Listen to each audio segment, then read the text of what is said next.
Hello everyone, and welcome to a very long, convoluted video where I sit at this table and I do something that requires a lot of thinking and not a lot of effort. Today I'm going to rank all 22 of our movies in release order, and I'm going to talk about certain things I like about the films, the acting, the directing, the sound, all that good, happy stuff. And we're gonna have a nice introspective look back on everything we've done. Let's start with Moon Knight, Chapter 1.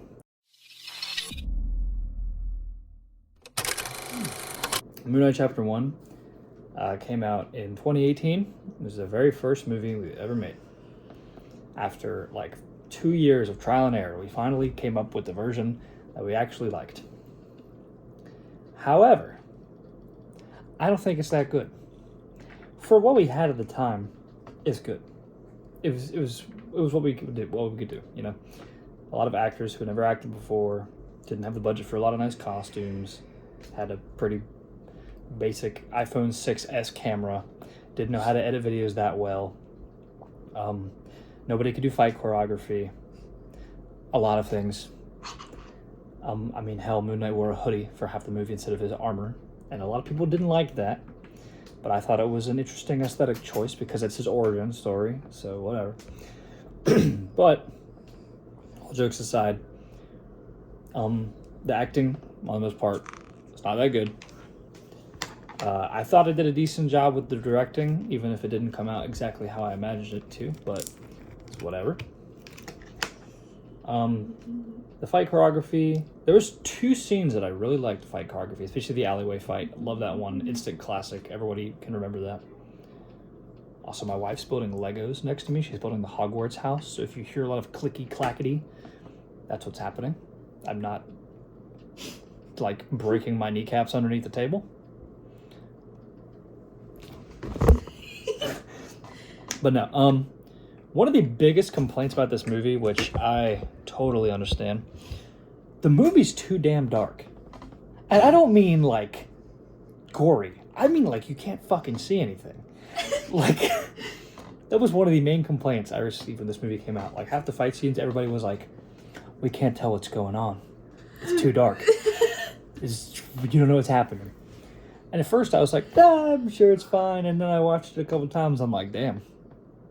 What's happening? I don't know what's happening. Secondly, this is the biggest concern. There's no main villain. Well, there is, but it's just like some thugs. There's no like big bad, the centralized big bad, which isn't a problem. But I kind of went the Moon Knight TV show route and didn't pick an actual character. Well, they picked an actual character, but he appeared in one comic. I just made some dude up, and he was just a random thug. But Lord knows that it was a fine project for the time. We premiered it at the local comic store. People thought it was cool. Bet you didn't know that. Put that on the iceberg if you ever make one. But no. For the first movie, it was decent. It was good. Back then, it was good. But looking at it from an introspective angle, I would probably put it in the C tier, because it's not great, obviously. It's not even good. It's not dog shit. I think it's slightly below the medium standard, so that's where we're going to put it in C tier.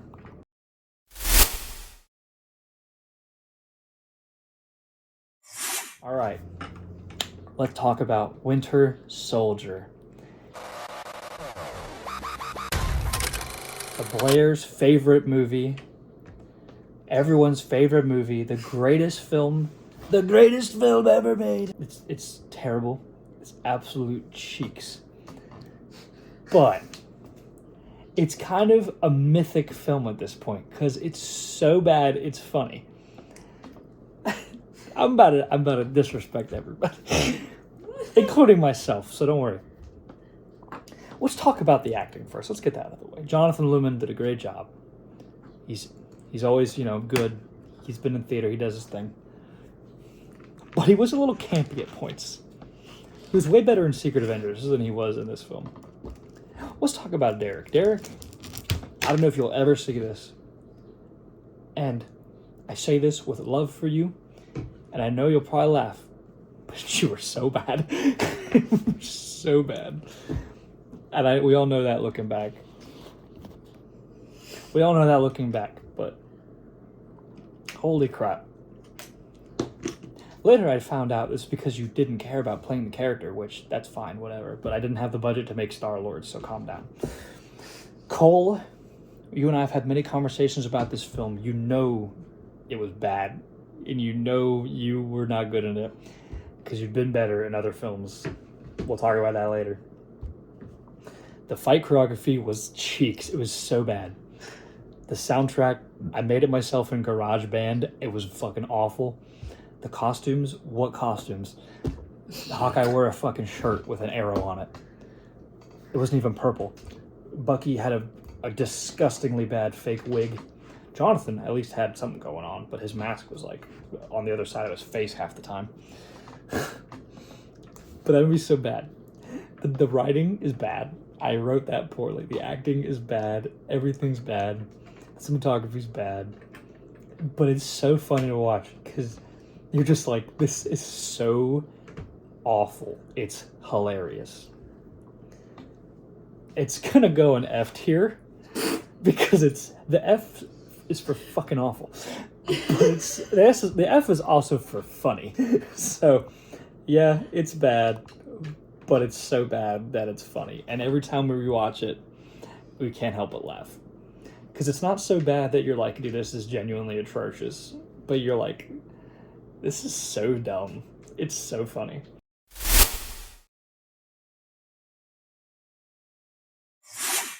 Anyway, number 3. Dragon and Tiger.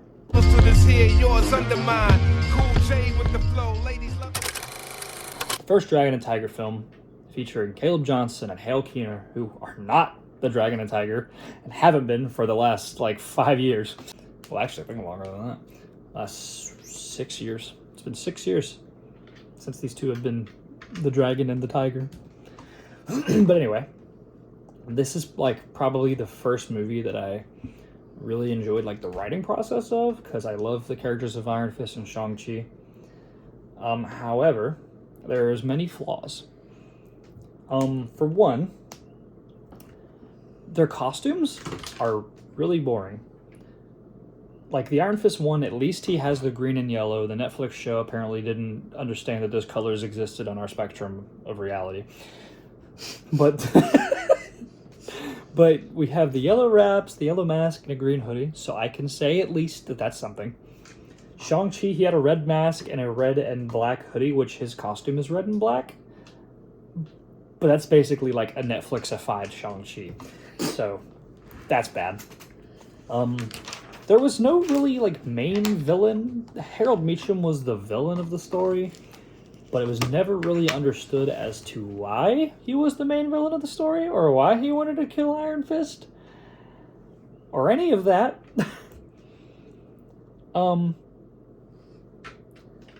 The main problem with this film is there's no story. Iron Fist and Shang-Chi meet each other. They fight some thugs. Danny's sad because his parents are dead. And then they fight the leader of the thugs they've been going after, which just so happens to be Danny's uncle. Which I guess that technically means that the villain was just a coincidental threat. There's no plot that ties them into each other. Which is... why did I even think that was a good idea? I don't know. Genuinely don't know. For anyone that is curious, the original Dragon and Tiger movie was supposed to be way different. The villain was supposed to be the Hood. Deadpool was supposed to be in it, and Elektra was supposed to be in it, but I couldn't get an actor for either of those people, and we couldn't get an actor for the Hood, so we settled on Harold Meacham, because I just figured it was good first scale. The fight scenes in this movie are actually pretty good, I can't lie. The ending, even though it makes no sense because Harold Meacham is not set up to be a villain, it's a really good scene because of the dialogue, Danny being all passionate about his, Meacham getting his parents killed, and he was supposed to protect him, but he couldn't, and he's just another lying fake. That line will come back later. But and I actually like the fact Netflix also doesn't know how to do this. I actually had Danny use the fucking Iron Fist more than like 3 times in the whole movie, and he actually did some cool stuff with it. Like, he uprooted a tree with it.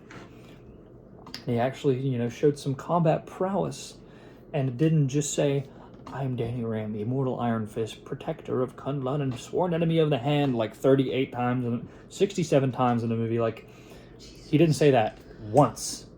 He didn't say it one time. Thank God. But, like I said, biggest problem, costumes are a little boring, the villain doesn't make sense, and there's really no story. Besides anything, just like a pretty basic story. It's like almost the same story as Moon Knight, but you can see what's happening. So, due to being a almost carbon copy of Moon Knight, but with a little extra CGI going on,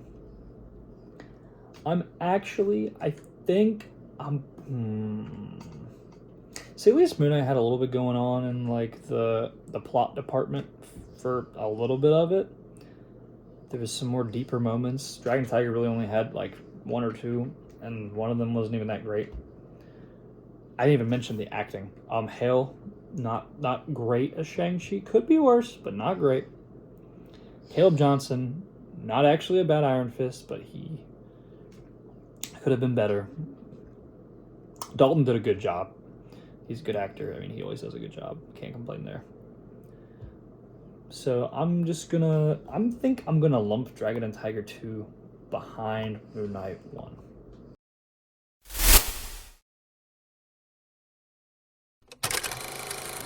Alright, let's talk about Moon Knight 2.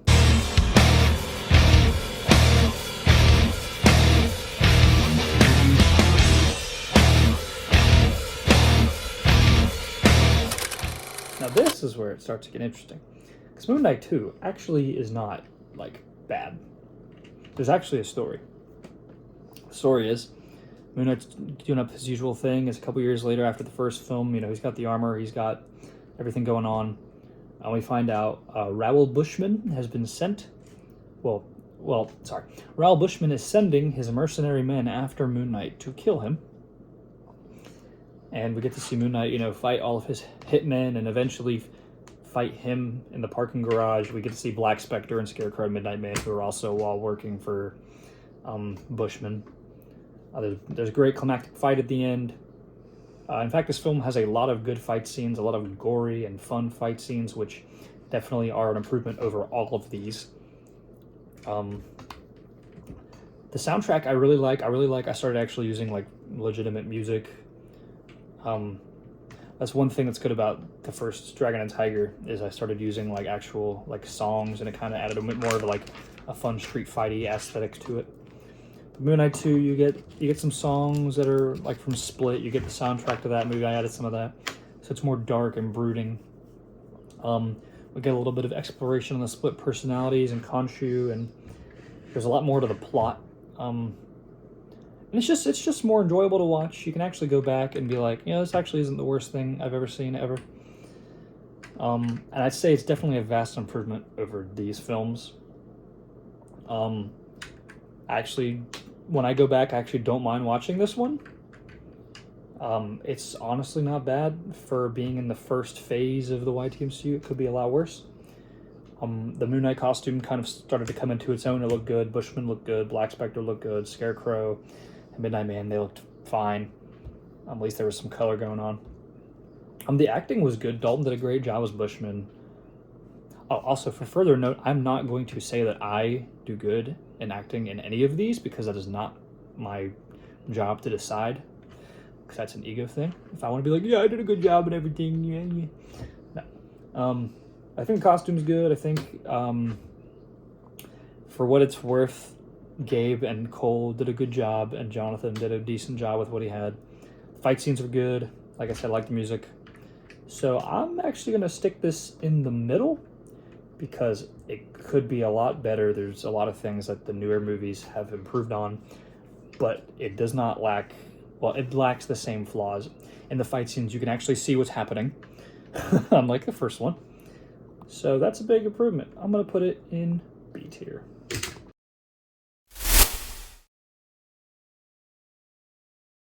All right. Secret Avengers. What can I say about Secret Avengers that hasn't already been said? So Secret Avengers is the culmination of all 4 of these movies. Bucky, Hawkeye, Moon Knight, Iron Fist, Shang-Chi make up the original Secret Avengers team.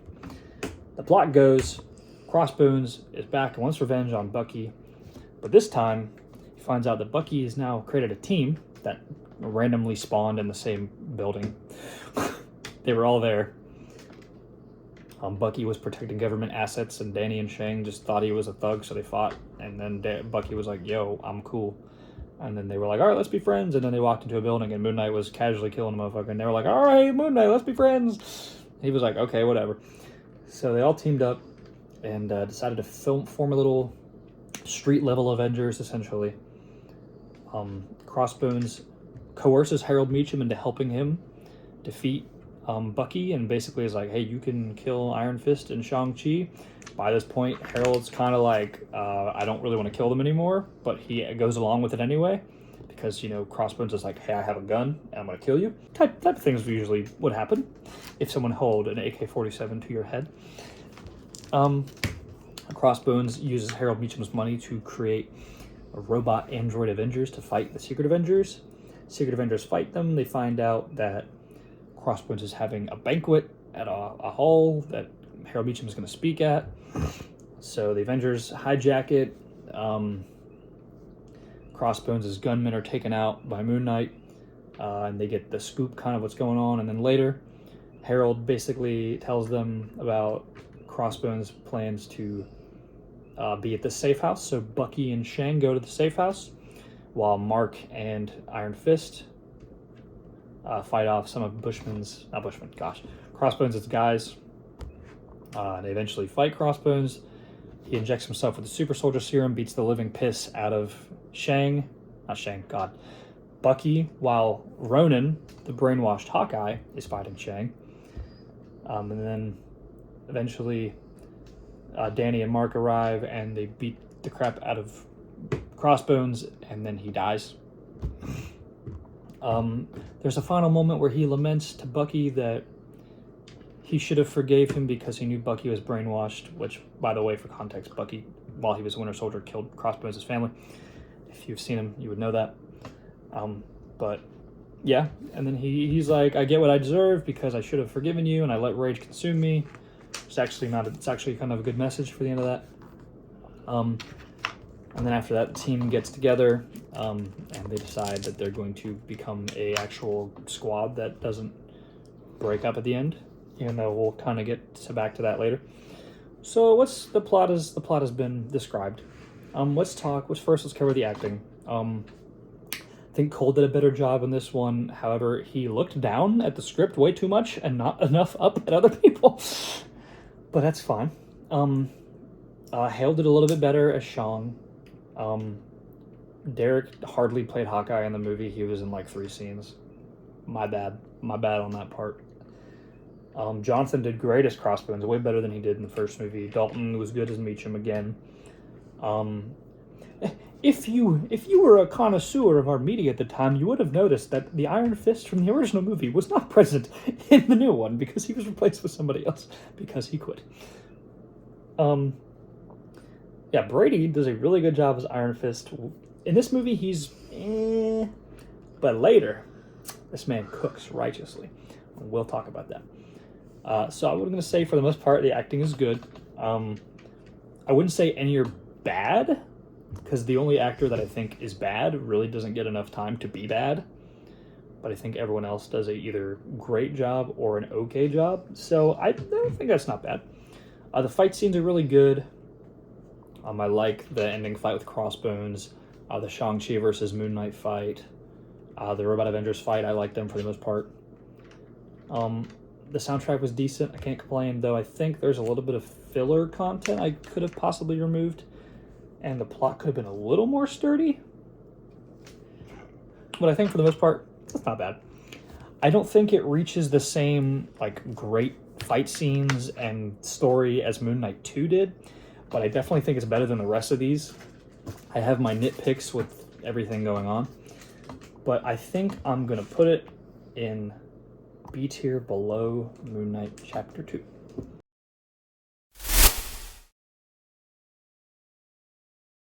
Alright, let's talk about Dragon and Tiger 2.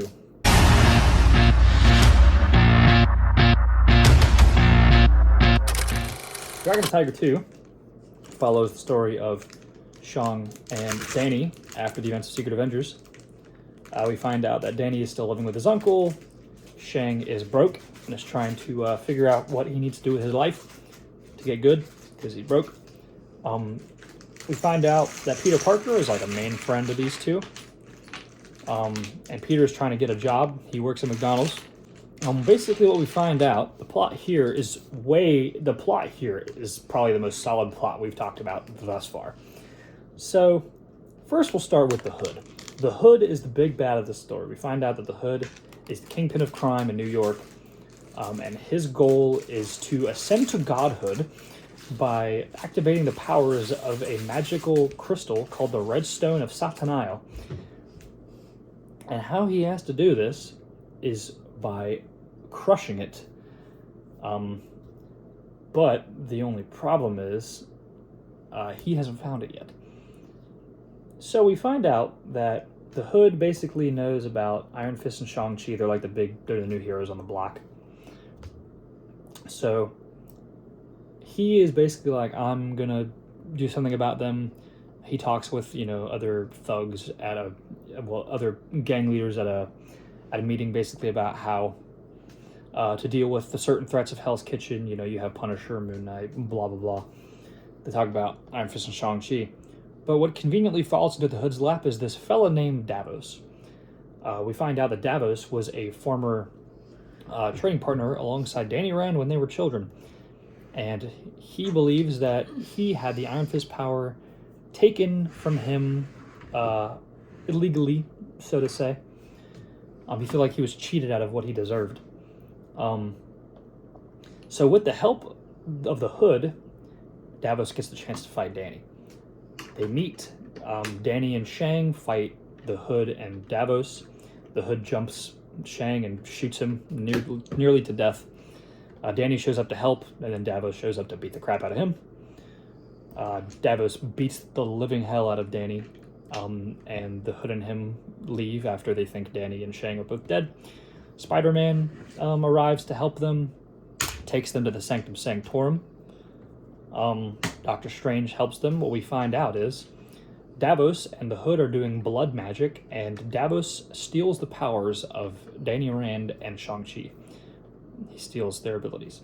So Doctor Strange has to use the blood of Davos from the fight that Shang was able to punch out of him to undo the spell to allow them to get their powers back. So then eventually they plan to meet the Hood and Davos and fight. And they meet them in the street. One of the Hood's men fights Harold Meacham, who now has a pistol, and Spider-Man. Danny fights Davos, and Shang fights the Hood. Davos beats Danny again, mind you. Danny never beats him in this movie. Danny loses to him again, but Davos decides to spare him, and then Davos, having a moment of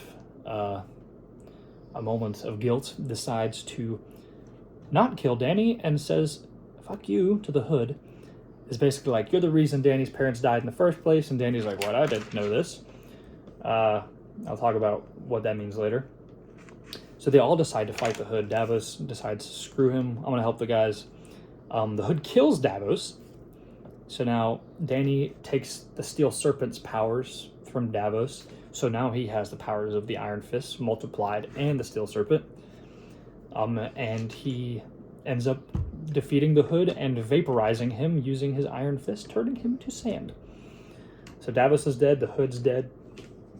Shang and Spider-Man are brutally injured, but Danny saves the day. What happens is, at the end of the story, it has a pretty decent ending.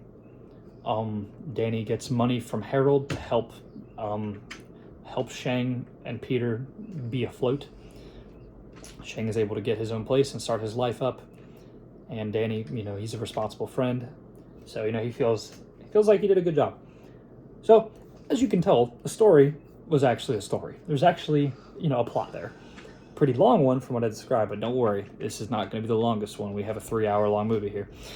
But I might actually be able to describe that one a little bit easier because it's more consistent. So, let's talk about the acting.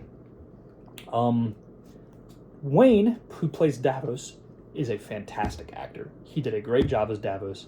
Sucks he was only in one movie. I would love to see him again in a prequel or something, but he was great as Davos. Danny, played by Brady, even better than he was before, and actually had a lot more heart going on. Dakota Ramsey as Peter Parker. A little hit or miss in this movie. Actually, not terrible. I've seen worse. Not a bad job, but he was okay. I think for this movie, he did good. Hale, better than he was in Secret Avengers, but that's not saying much. But I still think he did a serviceable job to make the plot better. Jonathan Williams, Red, as the Hood. I think he did a good job, but we kind of went 50-50 on it because he wasn't able to come sometimes, so I played the Hood for half the time. So that was a little wishy-washy, but it ended up being okay. Dalton, always great as Harold Meacham again. A little better this time, actually. There was some more intimate scenes. Speaking of intimate scenes, I'm going to get back to what I brought up earlier, which is the whole Harold Meacham thing. We find out that the Hood was going to kill Danny's parents because Danny's father was the original Iron Fist and he was a threat to the Hood's empire. And he threatened Harold Meacham because Harold Meacham is the brother-in-law of Danny's father, Wendell. And Harold was obviously like, fuck you, dude, I'm not telling you. But the Hood was basically like, dude, if you don't tell me, I will kill them and I will kill you. And Harold basically was tortured beyond comprehension by the Hood using his dark magic, and eventually was like, okay, I have to give up, or we're all gonna die. And that's how the Hood kills Danny's parents. We don't actually find this out. We don't find out how he did it until Dragon Tiger 3, but we do know that he was semi-responsible. Danny, now knowing this, forgives his uncle for what happened. Because he knows that he basically had no choice besides death. So he forgives him. So that's a pretty good ending to the story. There's a good moral to the story. Danny's a good guy. He helps his friends.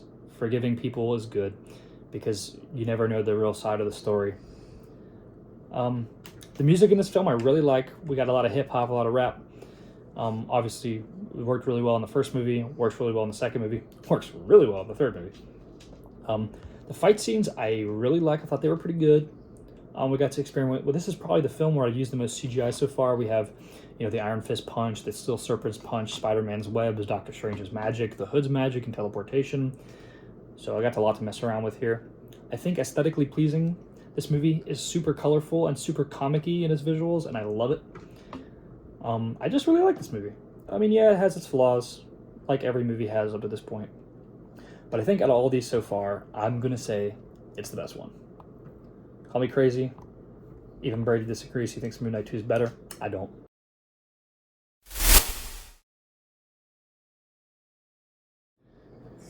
Oh, God help me.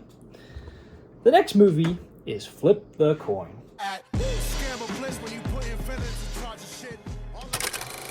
This movie is not canon anymore, so that tells you how I feel about this. Flip the Coin. The story is hella disjointed. We went back to square one. And the reason why is this movie was written by Dakota Glasscock, and on the first day of filming, this dude sent me 4 pages. 4 pages. So we literally had to come up with the story on our own the day of.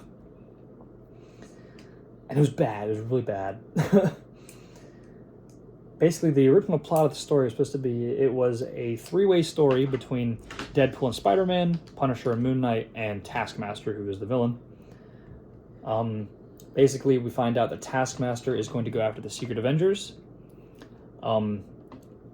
Peter Parker receives a letter because he's a friend of Shang and Danny, who are part of the Secret Avengers. And so he gets the help from Deadpool to track down and defeat Taskmaster. Meanwhile, Punisher is just kind of doing his thing. He literally has no involvement in the story yet. He meets Deadpool and Spider-Man in a random alleyway and fights Deadpool, and then that's it. Moon Knight, being a member of the Secret Avengers, also receives a letter and is like, yep, I'm going to go kill Taskmaster, as he does. He goes and fights him as the Mr. Knight persona.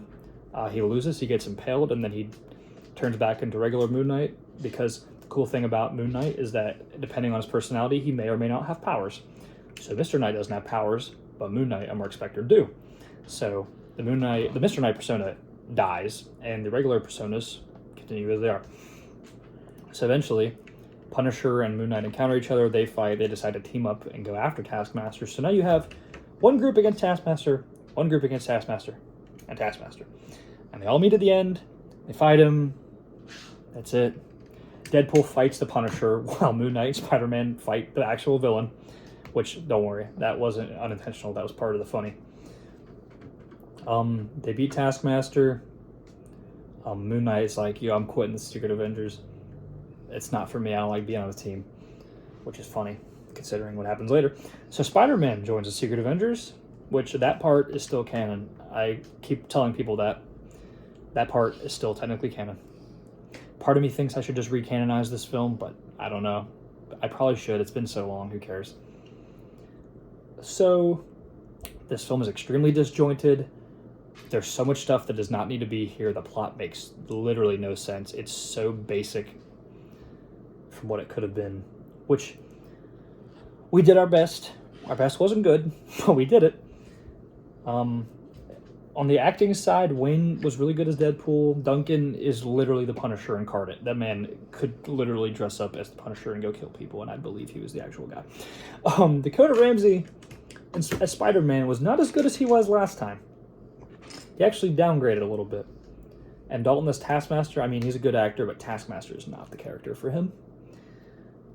So the fight scenes, there were barely any. The only one I really liked was the Moon Knight Punisher fight scene, like, not trying to say I'm like goated or anything. But Duncan does know how to fight. He knows Krav Maga, and he's a literal soldier. And obviously, y'all know I'm a professional fighter. So it ended up being a pretty good fight. And it was really good camera work and all that. And it was not scripted. We literally just were like, we're going to fist fight right now in the middle of the underneath the bridge and make it all up in a go. And it ended up being a one-take fight. So that's pretty good. But other than that, this film is really not good. It suffers from a disjointed story, suffers from a lack of plot, it suffers from pretty mid acting for the most part. It's not entertaining. Can you help real quick?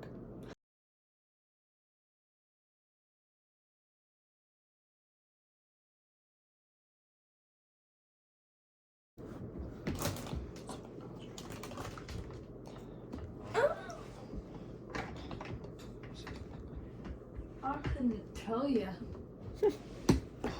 I got it. All right, class. Lego aficionado over here. Me? Yeah. I'm like, next up is flip the coin. Oh, fuck, I literally just talked about this. I hate it so much I forgot that I did. It's definitely better than Winter Soldier. I think every film here is better than Winter Soldier, except for one I'm going to talk about later. I might hate it more. The first Dragon and Tiger, I honestly think the first Dragon and Tiger, the thing is, you have to kind of look at the original movies by their moments, because as a whole, none of them are that great. But it depends on which ones have the better moments at the time. Like, which one has better fights, which one has better acting, all that. I personally believe that, better than Winter Soldier, Dragon and Tiger has a better story, which there's hardly any story, so they're honestly comparable. The acting, I gotta give Flip the Coin better acting. Dragon and Tiger, I gotta give better fights. In terms of emotional moments, Flip the Coin literally has none. And it's not even that funny. So I'm gonna put it at bottom of C tier. C for coin.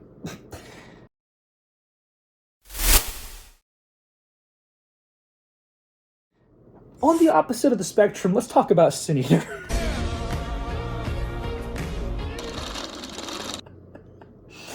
Bro, can you believe that? That's what came immediately after. All right, anyway. So, Sin Eater. Sin Eater, Sin Eater, Sin Eater. What a movie. This movie is about a gradual descent of a man into complete fucking madness. This focuses on the story of Stanley Carter, a parent of a child of two heavy addicted drug addicts. His father dies of drug overdose. His mom is a recovering meth head. He gets sent to live in the Ozark Mountains with his hellfire-raining religious grandfather. And one day, he sees what is known as a Sin Eater. Sin Eater, in that religious theology, they're people... Okay, hold on. Let me explain. So, I actually have to go into something about this, which just tells you how much more interesting it is than everything else so far. So, in that theology, when people would die, you'd place them on a stone, and you'd put fruits on their body. This would be the fruit of their soul. Their soul would transfer into these fruits, and then these people called Sin Eaters would come and take the fruits off of their body, basically eating their sins, which would allow them passage into heaven, which is super interesting. But anyway, Stanley, seeing this Sin Eater, is basically like, whoa.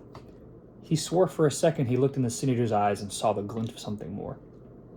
So one day, he's a police officer. He spent a little time at S.H.I.E.L.D. He took their super soldier serum, the same serum that Captain America took.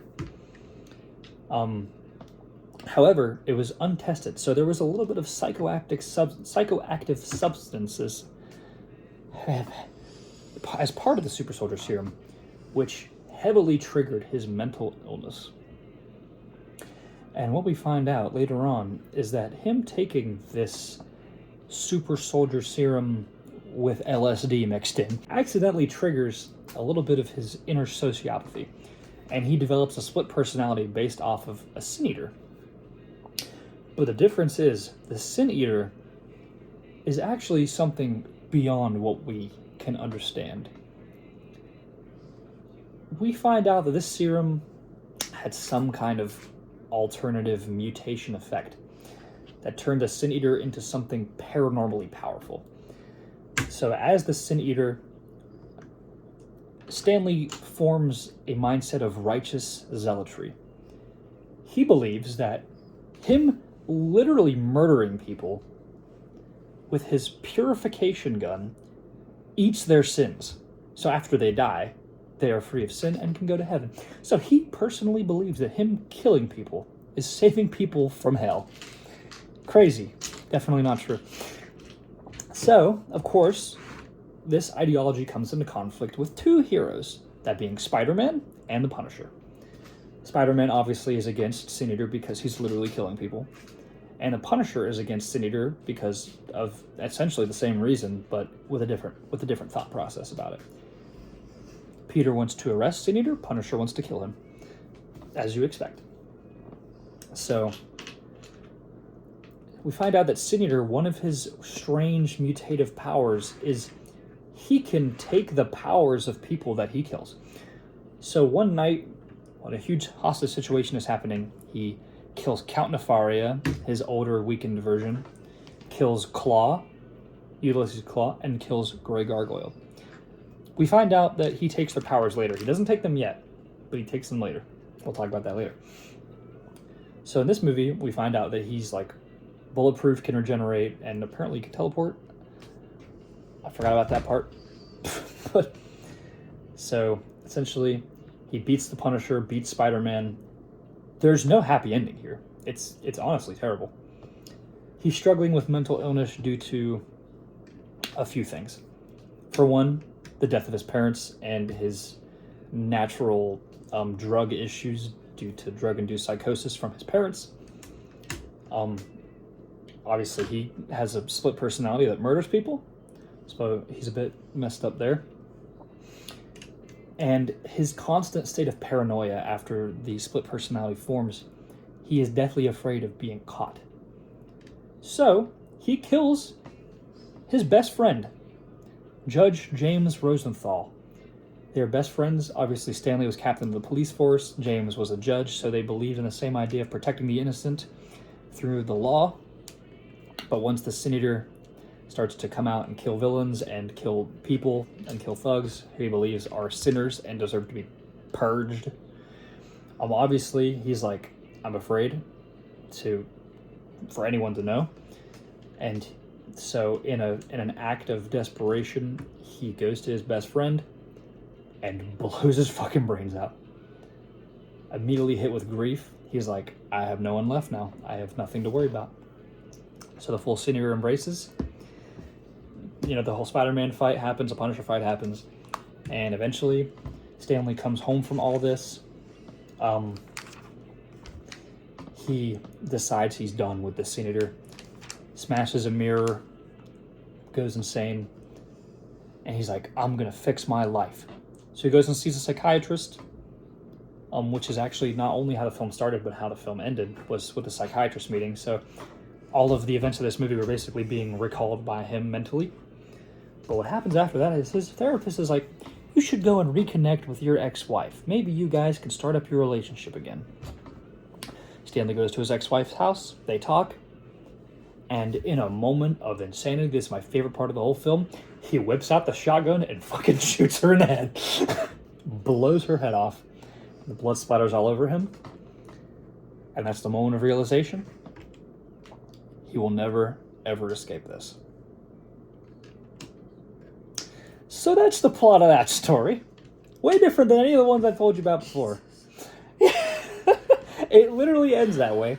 It's a long, drawn-out shot. I'm sitting in front of the steps on the back porch. That yellow light is over my body. I'm knelt on the ground, and the cameraman is just slowly zooming back. It's pitch black. So it's literally just a silhouette of me in the light, surrounded by complete darkness.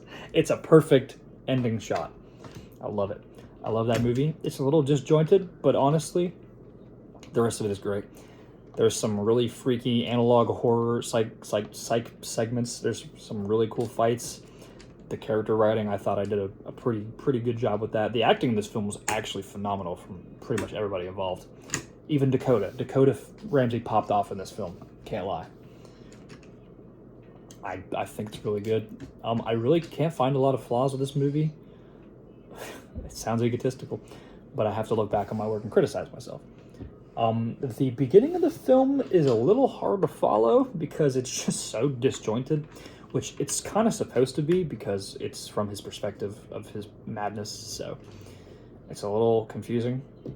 But once you kind of get into the nitty-gritty of things, he takes super soldier serum and his stuff starts to develop, especially after you see the scenes with him and James where they're like bonding and connecting over their old relationship with their families when Stanley still had his ex-wife and kid. It's just brutal. The scene of James's death is probably the hardest hitting scene, not only of the films up to this point, but probably top 5 out of any film we've ever done. And that, to me, has to put that higher than the rest of these. Personally, I don't think it's mid. I think it's good. So right now, this is going to be the first film that I stick in A tier. Congratulations, Senator. You're A tier.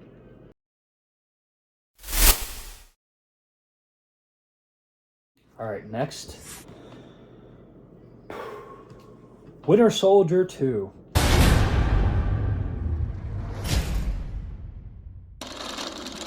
Now, Winter Soldier 2 is a bit different from Winter Soldier 1. The plot of this one goes, Baron Zemo wants to get revenge on Bucky.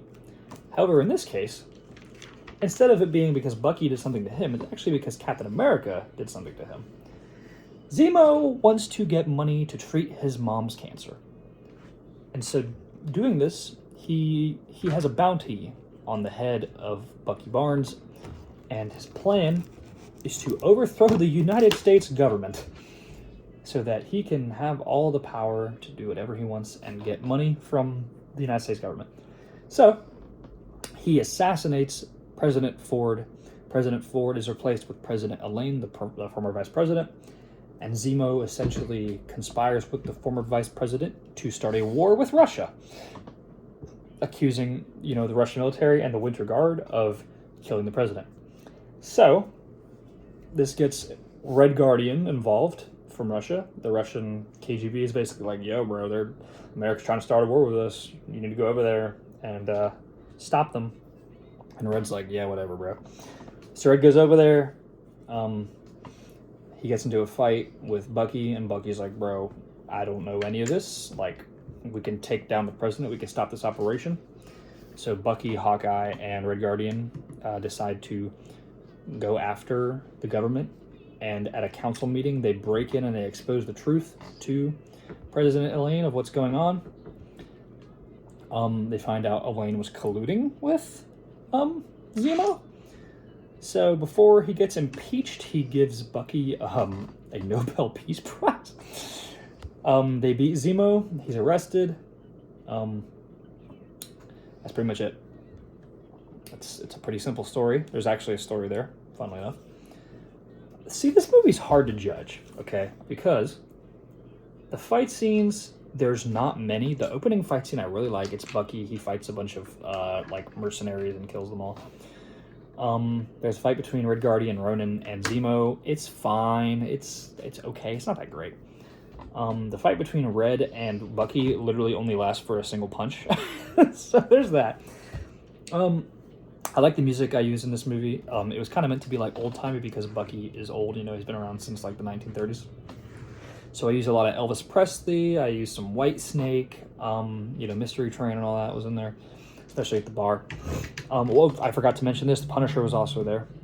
He also helped team up with Bucky and Hawkeye and Red. So I like the music. The fight scene was eh. The acting here, okay. This is probably Cole's best work so far. I think he actually did a really good job in this film. However, he was bogged down heavily by Hawkeye and Derek. He did not even try with this film, and you could tell it was so bad. Duncan did a good job. I wish I had more of him. However, there's one thing that really fucks this movie up, besides just what I've mentioned so far. And that's, there's a couple scenes in the middle of this film that are really fucking long. Like, there's a scene that's at least like 14 minutes long. I kid you not. And it's not a final fight. It's a conversation. It's so long. It really bogs the story down and breaks the action hard. And that's a big problem. So I've already established that's a problem. Some of the fight scenes aren't that good. The story's fine. It's kind of basic, though, for like a government spy thriller. The acting in some places is not good. There's a lot of issues. It's not as bad as the first one. Don't even get me wrong there. It's not as bad as Flip the Coin, in my opinion. So what I think I'm going to do here is I'm going to put it... See, do I know if it's better than the first Winter Soldier? I think it has better emotional moments, but I also think the bonding between Red Guardian and Bucky and Hawkeye is a really valuable scene. So I probably 1 for 1 there. So what I think I'm going to do with Winter Soldier 2, I think I'm going to stick it in between Flip the Coin and the first Dragon and Tiger.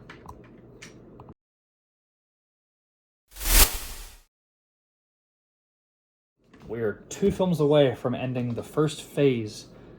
Well, actually, 3 from ending the first phase. Next up is Daredevil.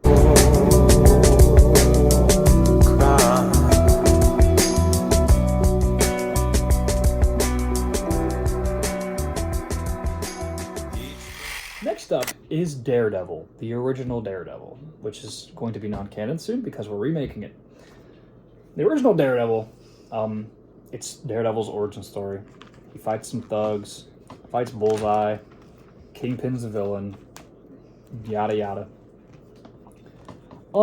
It's not bad, but it's a basic Daredevil story. It's basically the 2008 Daredevil movie without the Evanescence music. I think it could be a lot better, but I think there's a lot more to be desired, but it's not the worst thing I've ever made. I think it's just very, very underwhelming. The fight scene in this movie I really like. I like the Daredevil costume that I came up with. Our Kingpin, played by Jack Mack, was kind of a nothing burger. He was in a few scenes yapping it up, but he never actually fought Daredevil or literally left the table that he was sitting at. And the bullseye fight scene was decent, but it could have been better. We've seen better bullseye fights. There's like 4 of them after this one. So the film kind of has a cliffhanger ending with Foggy figuring out that Matt is Daredevil. And it's very inconclusive. It just kind of ends there. So I really don't have much to say about this one, honestly. Like, it's just like, it's there. So I think I'm going to stick the first Daredevil. It could be a lot worse, I'll say that. I think I'm going to stick the original Daredevil. I really need to go back and watch it, for real. I'm going to stick the original Daredevil. I'm going to stick it in B tier, above Secret Avengers, but below Moon Knight 2.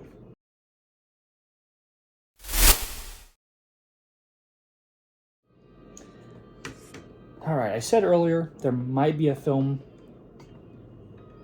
that I hate more than Winter Soldier, and that's the original Quicksilver.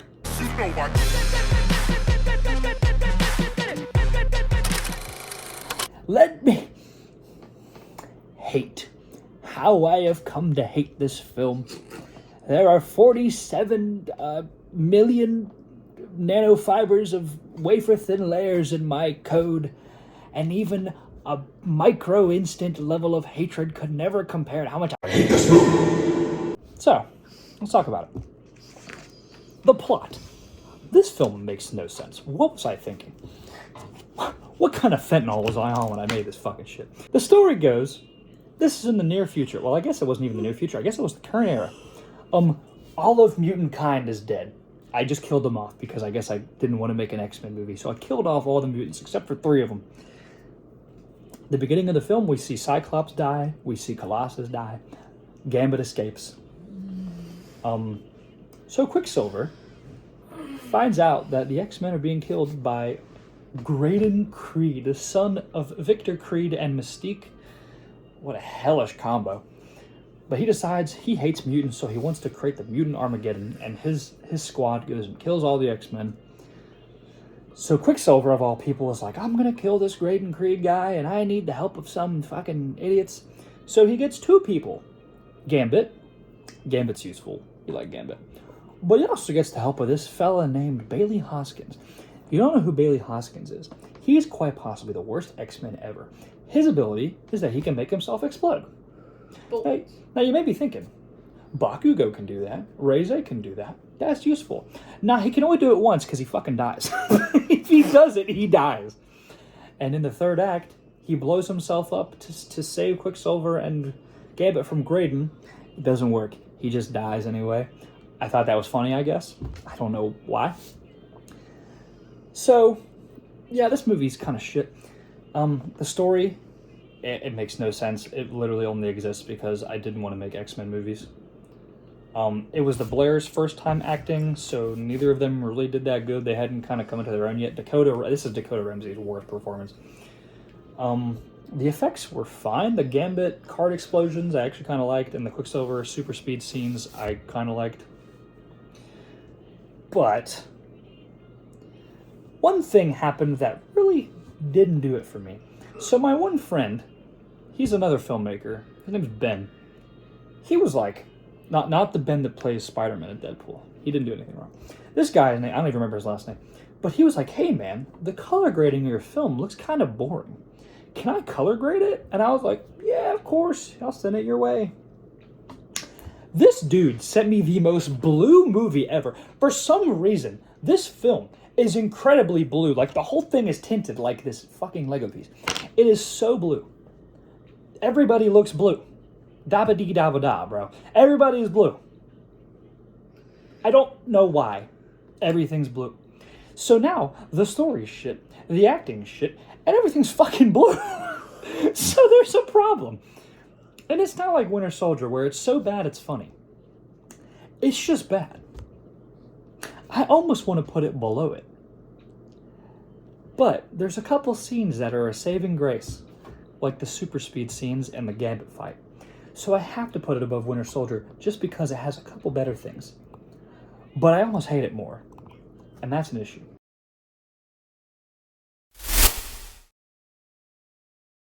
Alright, for the last film of the original YTMCU series, Moon Knight Chapter 3.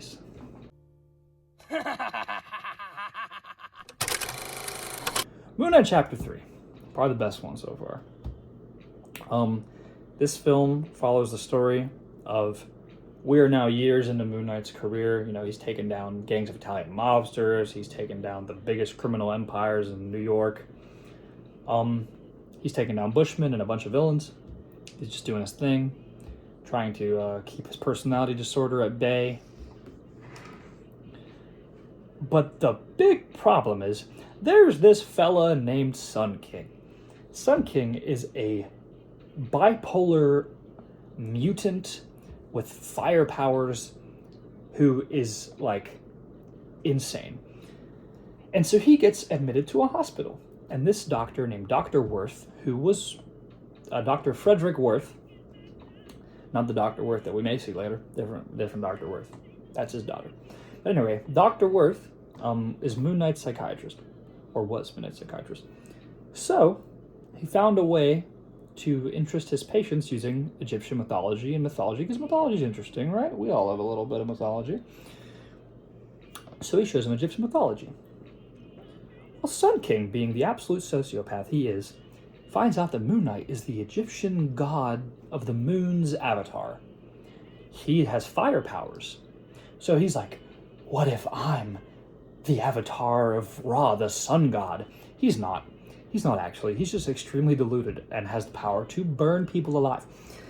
So, knowing this and finding his penultimate purpose to kill Moon Knight, he blows up the hospital, kills everybody inside, kills Dr. Worth, leaves, and then is like, all right, I need to enact a plan to kill Moon Knight.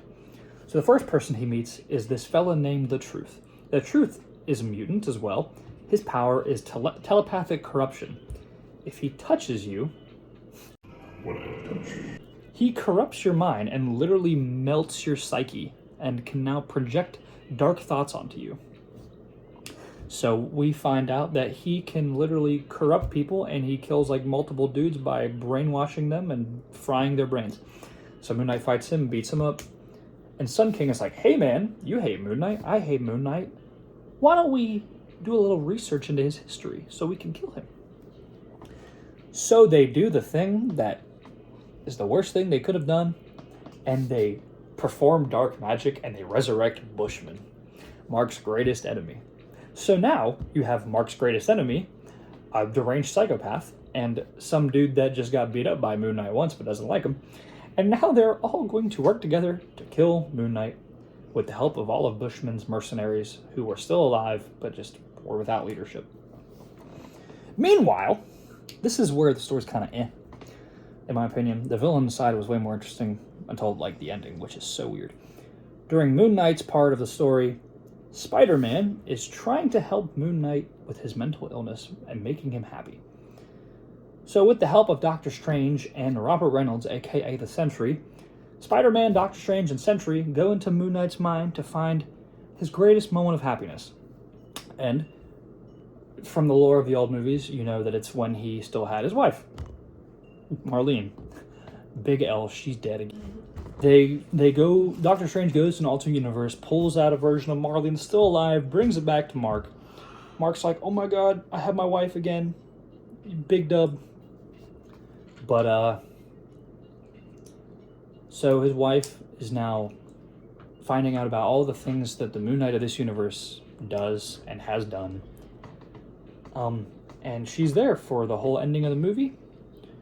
Bushman breaks into their house and is like, Marlene, bro, what are you doing here? Didn't I kill you and eat you and do very bad things to you that I would get demonetized for saying? But the big final act of the movie is Bushman sends all of his mercenaries to fight Moon Knight. Moon Knight fights them throughout the course of an entire night to the point where he's completely exhausted. And then after that, he fights the Sun King. Sun King tries to get the upper hand using his fireballs and fire powers, but Moon Knight defeats him and goes to fight his final battle with Bushman, because Mark really couldn't care less about this dude. He just wants to fight Bushman and kill him again. Fights Bushman, but they relive a little bit some of their old memories. Bushman's like, man, I remember the times we spent together. I remember killing your wife. It was really fun. Killing you was really fun. And you just had to fucking come back, you piece of shit. And Mark's like, bruh, I can say the same about you, bro. I skinned your face off and this dickhead resurrected you. So they fight, but Sun King interrupts the fight. And both of them are like, bro, this is not your fight. We don't care about you. Mark kills Bushman by breaking his neck with a punch. And then Sun King burns Bushman's corpse and then self-immolates by exploding. He blows up an entire city block, killing himself and vaporizing Bushman. Moon Knight survives because in our universe, Moon Knight is, he's a lot more busted than he's been perceived as in a lot of comics. He survives this. Sun King, Bushman are both dead. Halfway through the story, the truth is like, yo, I actually kind of don't like these guys, so I'm gonna snitch, and tells Mark about their plans. I forgot to mention that part. So the truth is off. Mark lets him go. He's blind because Mark gouges his eyes out at some point. Sun King's dead. Bushman's dead again. So now the whole Bushman saga is over. And that's basically the ending of Moon Knight 3. He's happy he got his wife back. That's really it. It's a really strange story. I like the fight scenes. This movie has great fight scenes. It has 2 great villains. It has a lot of great acting. From Jonathan, Brady, Dalton, myself, Jack Mack. Dakota was fine. Jonathan as Sentry, he didn't really do a lot. Marlene was fine. Kind of mid actor. Kind of mid person. I like the music in this film. I like the cinematography. I like the camera grading. The color grading. And I think this film's pretty good. The story can be a little confusing, and there's a lot of parts that I would prefer that I didn't add in. Like the whole Sentry, Doctor Strange, Spider-Man, Marlene bit could honestly be removed. I could really just focus on Bushman and Sun King, and it would have made the story a lot better. But for what it's worth, I think it's pretty good. It was, at the time, everyone said it was their favorite and was like the best. Besides Sin Eater, that one is probably better. And that's exactly what I'm going to do. I'm going to put Moon Knight 3... Actually, hold on a second. Let me do some rearranging. Flip the coin. I think I'm going to put that in F tier. Winter Soldier 2, I put that in bottom C. Secret Avengers, I'll put that in C tier. Moon Knight 3, I think I'm going to put top of B tier. Because it's not bad, but it's not great. It doesn't have the highs, like the same highs as Sin Eater does in its writing, but it's better than everything else. I can breathe a breath of fresh air when I talk about the rest of these.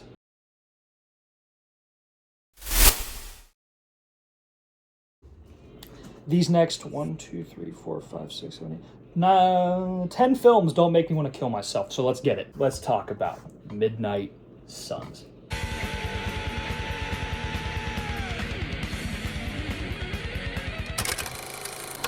This movie is one of my favorites. It was the first movie I've ever watched. First movie my wife ever watched. Had a all-star cast. Jack Mack as Doctor Strange, Dalton Gold as Hannibal King, Isaiah Blair, who got better at acting, as Johnny Blaze, myself as Moon Knight, Gabe Mattis as Man-Thing, and chuck him in the trash. Brady as the Black Knight, Dakota Ramsey as Hellstrom, and Gabe Mattis also as Mephisto. He did good. So the story goes, this story is probably the most simple story up to this point. Well, simple not in like, it's so simple it's dumb, but like simple and it's so simple like it works. So the story goes, Mephisto is preparing for a takeover of the Earth. And his old friend, Doctor Strange, is in the way. So he sends a prophet to take several things from Strange. He takes the Sling Ring, takes the Eye of Agamotto, and he takes the Darkhold. If you don't know what the Darkhold is, it's a book of magical, mystic, dark magic spells. So Mephisto will not have access to creating portals, more dark magic and a weapon that gives Doctor Strange many abilities. He doesn't personally plan to use any of these, really. He's mainly using them to nerf Doctor Strange so Doctor Strange cannot defeat him. So Doctor Strange, he needs to now go to hell and defeat Mephisto and get his shit back and prevent the apocalypse. So rather than sacrificing powerful sorcerers that he could use, like Loki, Scarlet Witch, Clea, etc., he gets this ragtag team of people that he knows are fully willing to kill demons, vampires, zombies, all of Hell's army. He needs disposable heroes, as Metallica would say. Metallica reference, because this film is metal as fuck. So he gets disposable heroes. First, he contacts Mark Spector, aka the Moon Knight. After the Marlene thing, Moon Knight owes him a favor. Moon Knight loves killing. So naturally, Moon Knight joins the Midnight Suns as its first member. He's tough, he's strong, he's immortal. He'll make for a great member of the team. Next is Hannibal King. Hannibal King is a half-human, half-vampire daywalker. He is a master detective with a PhD in criminology, so his use here is not only for fighting, but he also is a very intelligent figure who can help problem solve. He's also a snarky British bastard. And so he also can fight with daggers, and he has vampire powers, so of course he's not going to be affected by things like zombie bites or vampire bites or anything of that variety. He will be completely safe and sound during this, unless he is destroyed by something more powerful than himself. So Hannibal functions as another safeguard and someone with a higher level of intelligence. You have Johnny Blaze, the third member of the team. And Johnny Blaze is the powerhouse. He is the Ghost Rider. He has knowledge of demons, knowledge of hell, knowledge of Mephisto. So now Doctor Strange not only has someone who is extremely powerful and can be used as essentially a special atomic bomb that he can drop. He has somebody that has knowledge of not just paranormals, but demons in specific. So he's got him. Next up, he gets the Black Knight. The Black Knight is a little different. The Black Knight is a king. He's a monster hunter. He has an extremely dangerous weapon known as the Ebony Blade. The Ebony Blade can cut through anything with enough force applied. It can take people's souls. It is magically, it can cut through magic. It is invulnerable to magic, and it makes the holder immortal and basically unkillable when he's holding the weapon. And Dane is a moralist. Unlike the rest of them, Dane is not willing to kill humans. He is the moral anchor of the team. He can help them decide, when it's right to kill something and when it's right to save something. Not only that, but out of everyone here, besides Mark, he's probably the most skillful fighter. He's a master swordsman. I'm up there with the likes of Psylocke and Gorgon and those people. So then they get Man-Thing. Man-Thing is a human swamp monster with the ability to burn anything that is afraid of it with a touch. And he's also got a regenerative healing factor and is by all functional means immortal. So that's the team. Doctor Strange sets this team out, and they head into the forest to find what is known as the Scepter of Hell. So when they find this scepter, while fighting demons and zombies on the way there, the team, they have their problems, they have their issues, because there's obviously a lot of conflicting ideologies there. Johnny believes that Khonshu's a false god, so he argues with Mark. Mark believes Dane is a pussy because he doesn't kill people. Dane thinks Mark's a prick. Hannibal thinks Strange is stupid for assembling this team in the first place, but understands Johnny just wants to get rid of the Ghost Rider and get the fuck home. Man-Thing couldn't care less about what's going on. He just wants to pick flowers. Doctor Strange just wants this shit to happen. So they go and they fight demons and they find the scepter. The scepter summons Damien Hellstrom, the son of Mephisto. Damien is like, we need to go find the... I was wrong. They find the pitchfork first. The pitchfork is what summons Damien. Then Damien has them go find the scepter.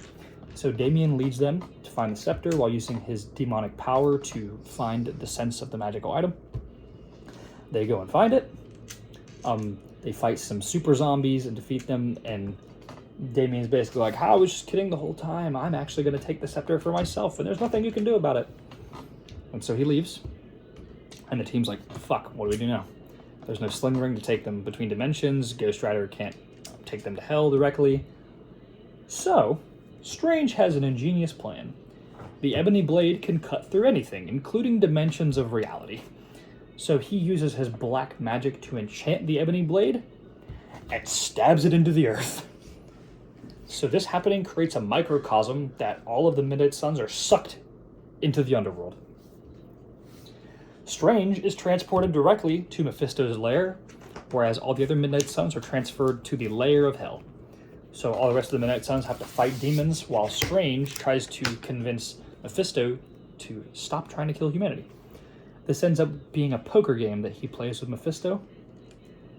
While the team is fighting Mephisto, Strange gets called out for cheating in the fight against Mephisto, so Mephisto takes Man-Thing's soul and kills him. And then he does it to Johnny. He takes Johnny's soul. So now Hannibal King, Moon Knight, and Black Knight are fighting off the zombies. Demons. And eventually what happens is Doctor Strange does a really smart plan. So Doctor Strange is a very egotistical person. We all know this. He only cares really about himself and the fate of the universe. So what he does is he bets the souls of all of the team, which we already knew this because Mephisto took 2 of them. But then he bets his own soul that he will win once he looks down at his hand. And Mephisto's like, "You bet your own soul? That's very out of character." And Doctor Strange is like, "I'm so confident. I bet the soul of Damien.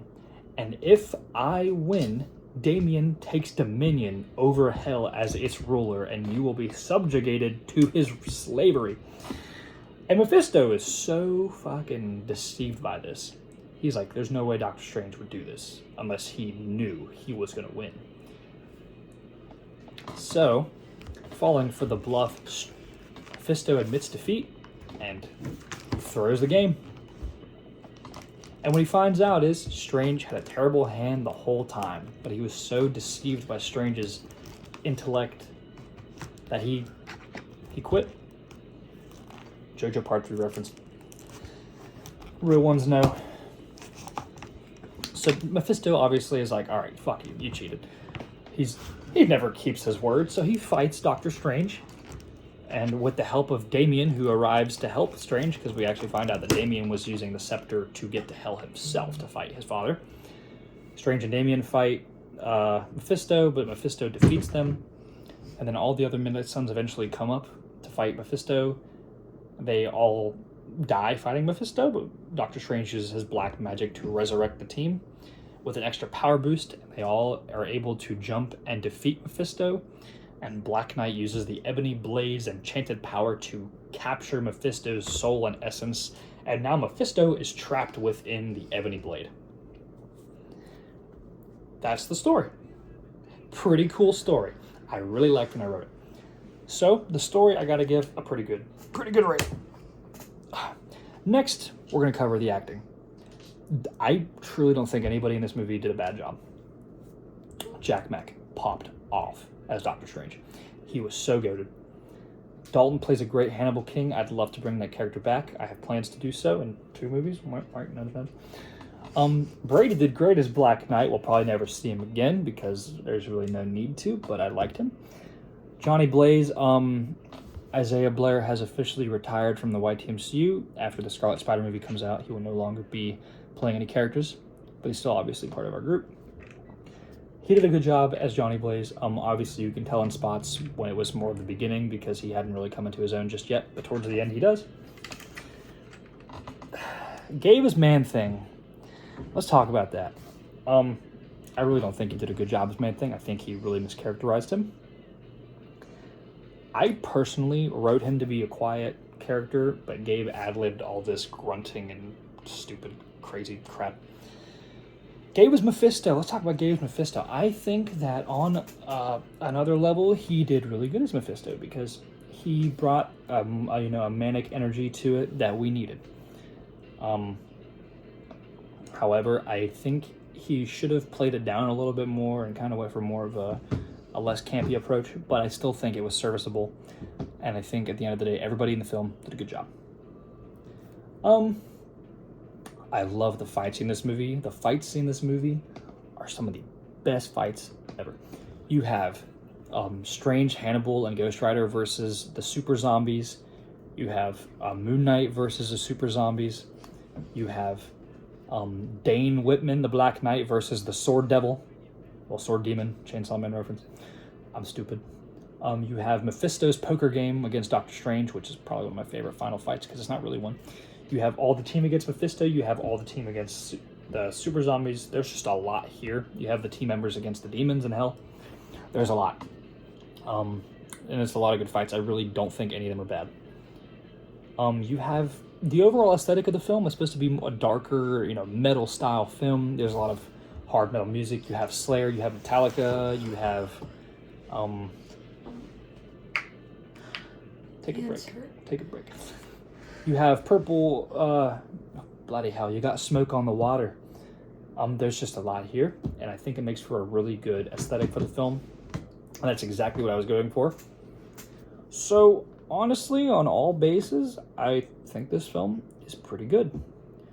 It has its emotional moments, but not as much. But it has great fights, great pacing, a great story, great acting, great characters.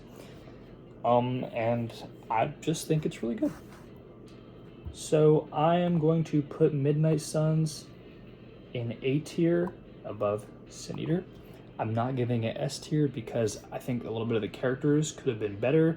There's more feats they could have had, and I think I could have upped the scale a little bit. I think, for the most part, during the demon invasion, there wasn't enough going on. But I still think, for what we had, it was pretty good. So I'm going to put Midnight Suns in top of A.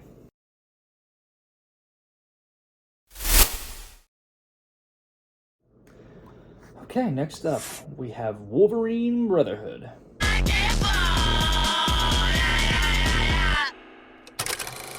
Now, this is the first film that is not written by me. Well, besides Flip the Coin, I guess, technically. But this is the first film that was not fully written by me. This was written by Brady, featuring Wyatt Heffinger as Wolverine, myself as Mr. X, and Shayla Harrison as Lucy Braddock, and a couple other characters that are not important. But anyway, this film is pretty simple. It's the story of Wolverine going on a vengeance quest after a young girl that he swore to protect was killed. He fights some members in the gang, gets information from people in town, and eventually faces the leader of the mob, Mr. X. That's actually, you can attest to that. That's the story. It's that simple. Yeah. That's it. The fight scenes are really good. I like all the fight scenes, especially the one with me and Wyatt at the end. I like that one a lot. The emotional moments are good, especially with Lucy Braddock's death. I think that the story overall is good. The aesthetic of it is good. The Western vibe. When I joined, you guys were finishing up that movie. That's true. She was there for the very last filming of the shooting of the whole movie. But I like Wolverine Brotherhood. I think it's a little bit less complex than something like Sin Eater or Midnight Suns, but it has a lot of good fights and it has a good aesthetic and it's well written. I do think there wasn't enough time spent developing Lucy before she died, so it didn't necessarily hit as hard as it could have. I think we could have had more screen time for Mr. X doing terrible things. Maybe could have had a little bit of interaction and background lore.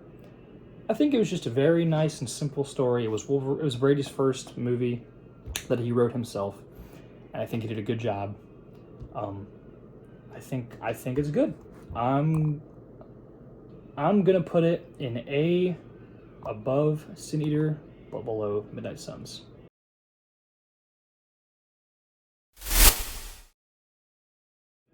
That was easy to cover. The next film is not. Let's talk about Dragon and Tiger 3.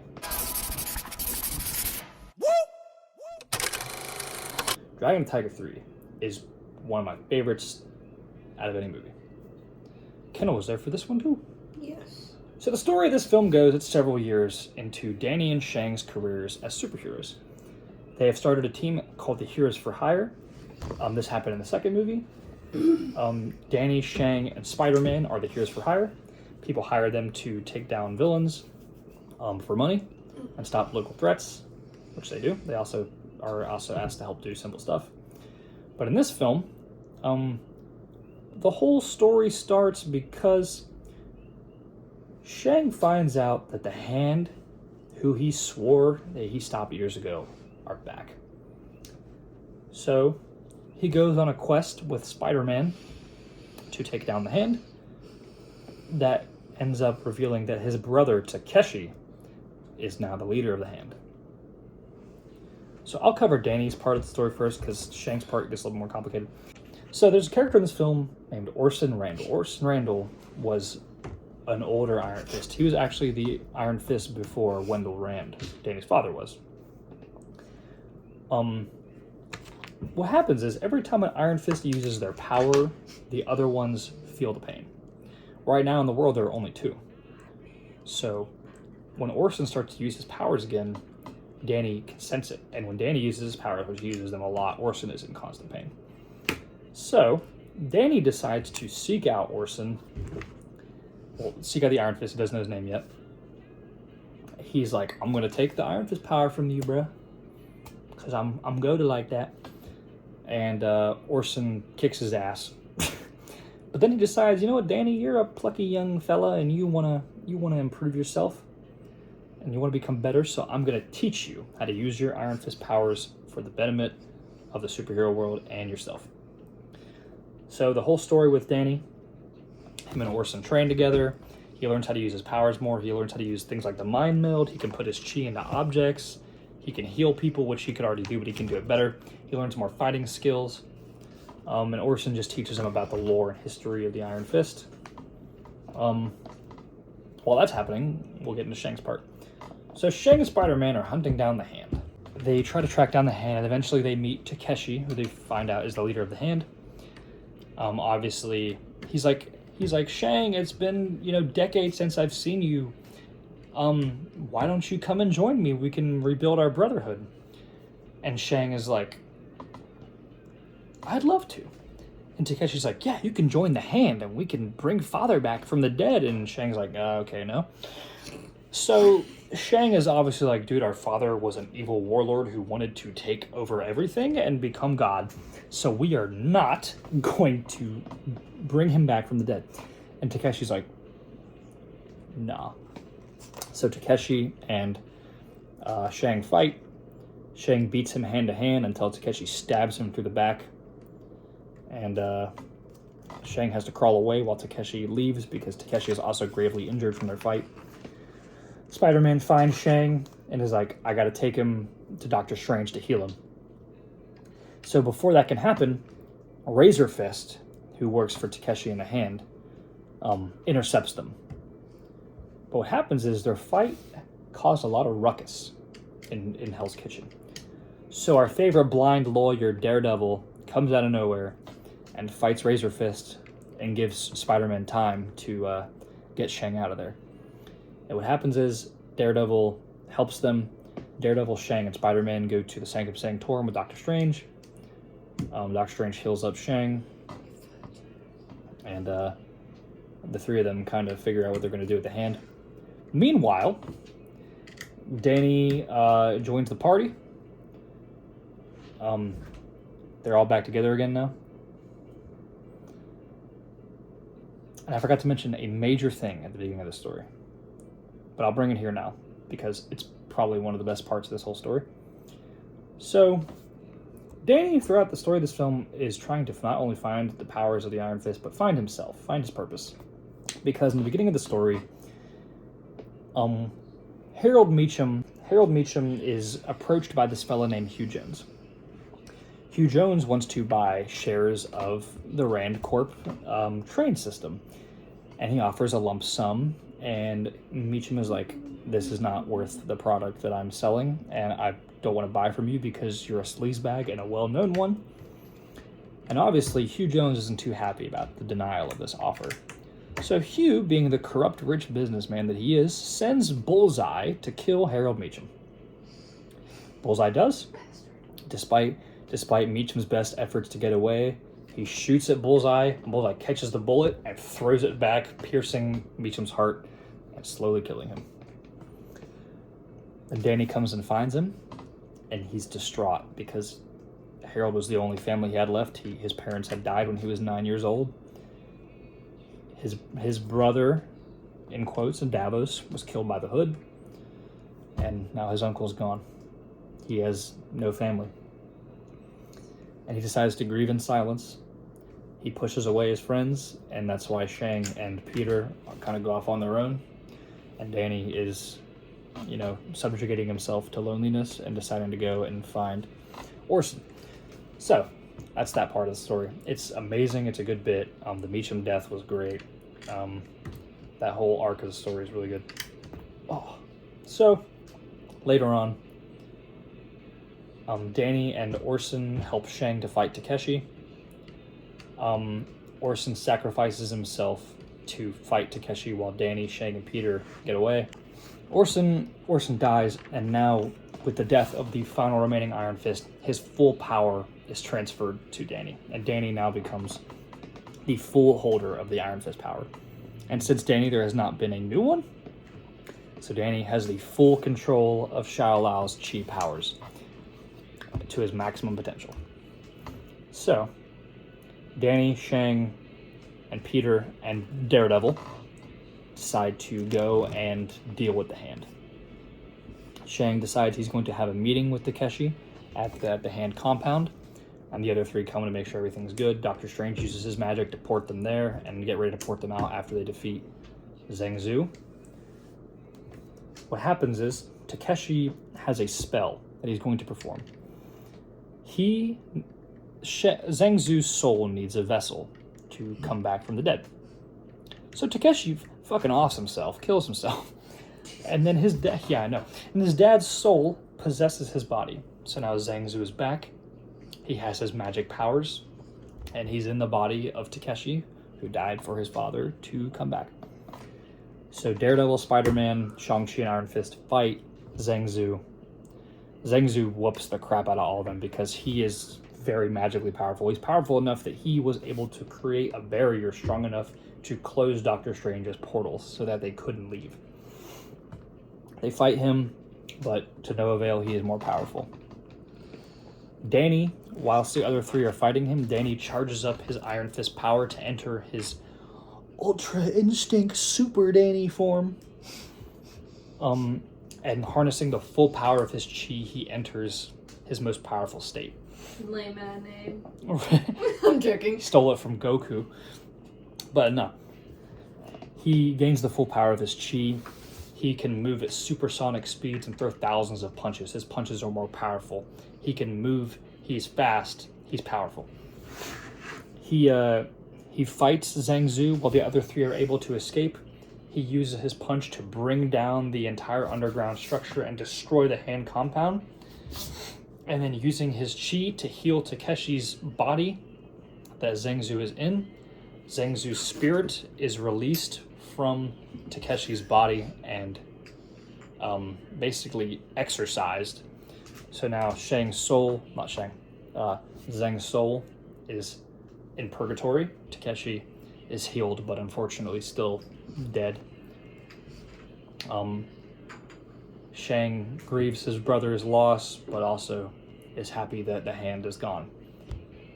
Danny grieves his uncle and Orson, but is happy that he now not only can live up to his father and uncle's place as now the new leader of Rand Corporation and the new owner, he's also glad that he now has more power to protect people. Danny, Shang, and Peter now Danny and Shang mainly, make it their quest to go and fight the Hand and stop them worldwide because, obviously the Hand is everywhere. Daredevil promises he'll take care of Hell's Kitchen while they're gone, and that's how the story ends. The team are all together. Daredevil has joined the Heroes for Hire. Danny and Shang are prepared to go on the mission to save all of New York. Well, not all of New York, save the world from the Hand. And yeah, that's pretty much the story. I fucking love that story, dude. It's so well written. I love it. Now let's talk about this movie. So, acting-wise, this was the last film in which Dakota Ramsey played Spider-Man, and I think he did his absolute best here. Any movie, this was his best. Well, that's not true. I lied. He plays him one more time. I completely forgot about that. I'm stupid. He does really good in this film. Isaiah Blair played Shang-Chi in this film and did a great job with him. He actually made me, feel for Shang and, brought that character to life. I played Daredevil. Who cares? Isaac Blair played Takeshi. He did a great job as Takeshi. I love Takeshi as a villain. Zhang Zhu also is played by Isaac because, same body, but basically playing two different characters. Dalton played Harold Meacham for the final time as Meacham was killed in this movie. Did great in this film, probably the best version of Meacham. Rest in peace, my uncle. He got hit by a bullseye. I think about it every time I hit the hookah. But anyway. Now let's talk about Brady Haas as Iron Fist. He did so great in this film. You're right. Fuck him. No, I'm kidding. He did really great in this film. This is the magnum opus of his Iron Fist character, for sure. And not only did he portray the character of Iron Fist well, he updated the costume, updated the powers, and gave him everything he needed here to actually be his comic book self. So, honestly, I love the story. I think all the characters are well written and well acted.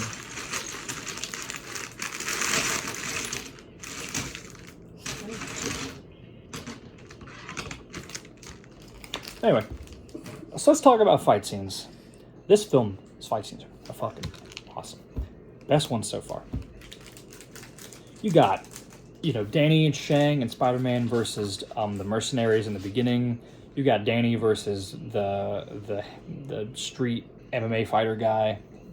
You got Danny, Daredevil, Spider-Man, and Shang-Chi versus Zhang Zhu. You got Shang versus Takeshi twice. You got Danny versus Orson. You got Danny versus Takeshi. You have Daredevil versus Razor Fist. You have Danny versus Bullseye. Oh, I forgot to mention that. Danny beats the living fuck out of Bullseye and breaks his spine. There's a lot of great fights here. Probably some of the best fights in all of the YTMCU. The Blairs would tell you it had the best fights. The music in this film is great. It capitalizes even more on that hip-hop Street Fighter vibe. The aesthetic is great. There's a lot of colors still, and the characters are well written. They're, well acted. And I love the story. I think everybody does a good job. Oh, bro, I totally forgot to mention Owen as Orson. He does a great job in this film. I love him in this film. Anyway, before I forget anything else.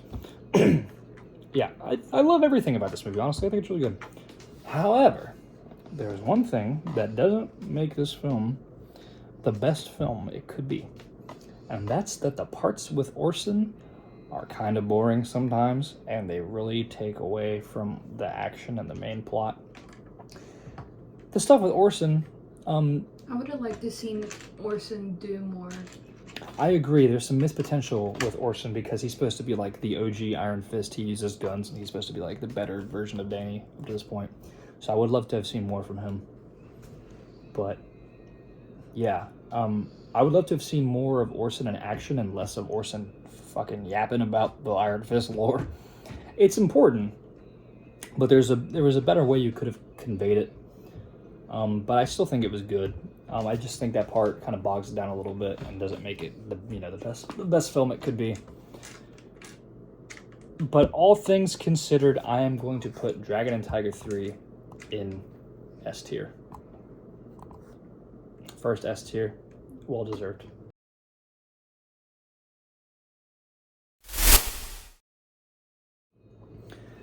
All right, next up, we are going to talk about Spider-Man Sins Rising.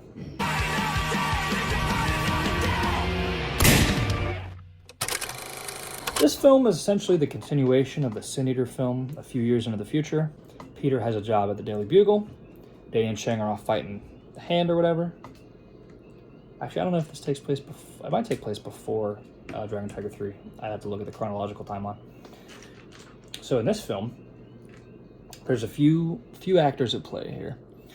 Norman Osborn, aka the Green Goblin, after probably months of trying to sedate the Goblin, he finally breaks yet again and must go after Spider-Man. So he decides to taunt Spider-Man about the death of Gwen, the death of Flash Thompson, the deaths of people that Green Goblin has killed, the deaths of people that Peter cares about, and the future deaths.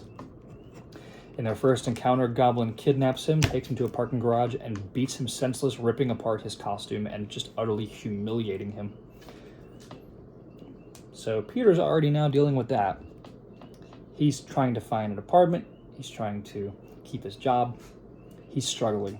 He's single. He barely has any friends besides Shang and Daredevil and Danny. He's just struggling a lot. So Peter is now dealing with the Iron Fist. Fuck. He's now dealing with the Green Goblin. Yeah. But at the same time, a certain fellow we all know and might love, depends who you are, Stanley Carter, after years of being hidden away in a remote apartment complex that is run down, he has an epiphany. After trying to isolate himself from humanity for so long, the Sin Eater reemerges, and this time there's nothing holding Stanley back from descending into madness completely. No Rosenthal, no ex-wife, nobody that can stop the Sin Eater now. The Sin Eater is now at his most powerful, his most influential. He's been on the break for so long, he's finally gotten to the point where he can't contain it anymore. The Sin Eater is back, and he is ready to go. So, Sin Eater makes his grand re-entrance back into the universe. We find out that Sin Eater has now developed the powers of the former villains that he killed. He has the bulletproof skin of the Grey Gargoyle. He can shoot blasts of sonic energy like Claw, and he has heat vision like Count Nefaria had back in his prime. So now he's absorbed all of their powers. He makes the grand entrance by killing the petty crook Overdrive in front of Spider-Man. Spider-Man is able to escape, and now we know Sin Eater is hunting for Norman Osborn, aka the Green Goblin. So now Spider-Man is caught in a situation. Does he stop the Sin Eater and arrest him and let the Goblin go on to commit more crimes? Or does he let the Sin Eater kill the Green Goblin and have that on his conscience? So it becomes a tough thing. But the Sin Eater is back, and the Goblin is back, and now Peter is in a predicament that is hard to deal with. So Peter decides that he needs to find a way to stop the Sin Eater from killing the Goblin. That is what he believes he must do as his moral right as a person. So, with the help of Eddie Brock, aka Venom, the two battle Sin Eater, and Sin Eater is able to get away using his teleportation powers. Sin Eater broadcasts his grand plan to the world by killing Zebediah Killgrave, aka the Purple Man, and using his telepathic control powers through a Bluetooth inhibitor to broadcast his telepathic signal to the entirety of New York. And he starts a cult, the Sin Eater cult. Plenty of people agree with him. And they join his cause to kill Norman Osborn and cleanse the sinners of New York. So he and his cult go to find Norman, and they eventually go to the oh my god, what the hell was it called? Actually, I legitimately can't remember. It was the name of the asylum that Norman was in charge of. But they go there, and Norman activates a pumpkin bomb, killing all of the cultists. He invites Sin Eater to fight him 1v1.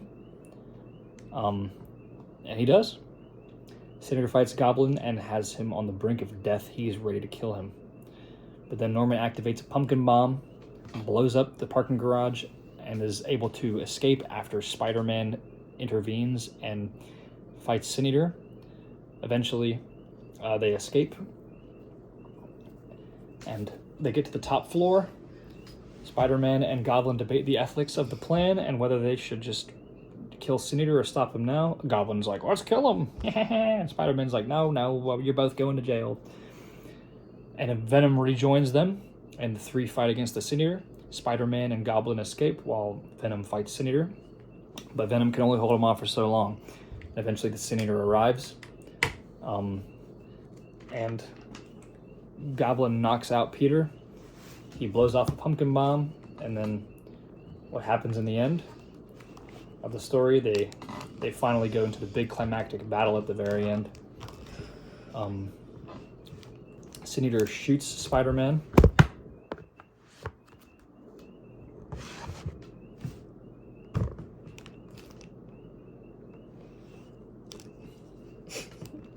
Why are you just watching me?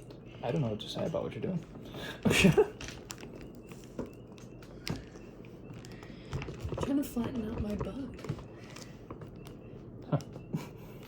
So I can see everything better. Oh my. Like, look.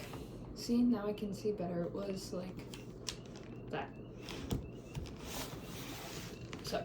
Anyway, so Sin Eater shoots Spider-Man and goes after Goblin, prepared to finally kill him off. But Peter summons his willpower and fights through the pain, defeats Sin Eater finally after their various fights, and rips off the mask. And when Sin Eater is in his final moments of recollection for what he's done, Green Goblin stabs him to the back and kills him, because without the mask on, Sin Eater lacks his dissociative powers. And so Stanley slowly succumbs to his pain and dies. Venom and Peter defeat Green Goblin and take him out. Goblin is arrested, Stanley is buried, and the story ends with Peter deciding what is he going to do next. And it ends with him going to visit Norman and the raft, and Norman taunts him, of course. And that's how the story ends, with Norman's laugh echoing off into darkness.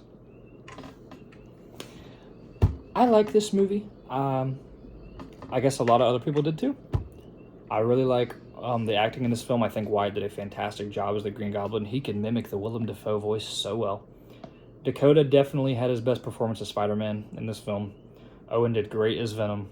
Cole did really good. He came back to play Kilgrave for one scene, and he really popped his Badusi out for that one.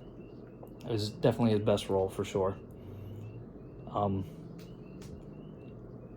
really like the acting in this film. I think that the coloring and the vibrant look of the film is good. I think the story is a little hard to grasp sometimes, but as a whole, I think it's good. I really liked it. I thought it was a nice little Spider-Man story where he gets to be put in an interesting situation that he's not usually put into, involving two villains who he had a rich history with. One we see on screen, and one we just know from the movies and the comics. And of course you get to see some Venom. You get to see Shocker and Elektra appear. Some other cool characters show up. And it's just a good time. I really like this story. I don't think it suffers from the same flaws that a lot of these stories do. I mean, any flaws I can think of would probably be that I think there could have been a little bit more in between some of the scenes to establish some certain things. But for the most part, I really think that this film, captured, the classic Spider-Man villain dilemma. And, we had an interesting story going on with Norman and with Stanley. Had good fight scenes, had good, CGI and effects, had good music. I think it was just overall a pretty good film.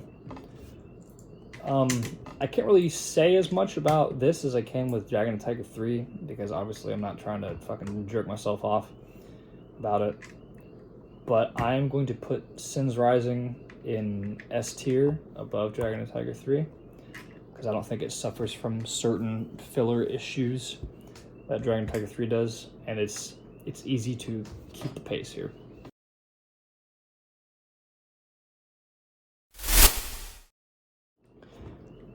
All right, you're gonna have to pull this up for me. Did Hellcat or Shocker come out first? Hellcat. All right. All right, next let's talk about Hellcat. The story is pretty simple. It's Hellcat's origin story. My favorite character I've played. I'm joking. Which is crazy because It's Psylocke is Psylocke. good. Psylocke is.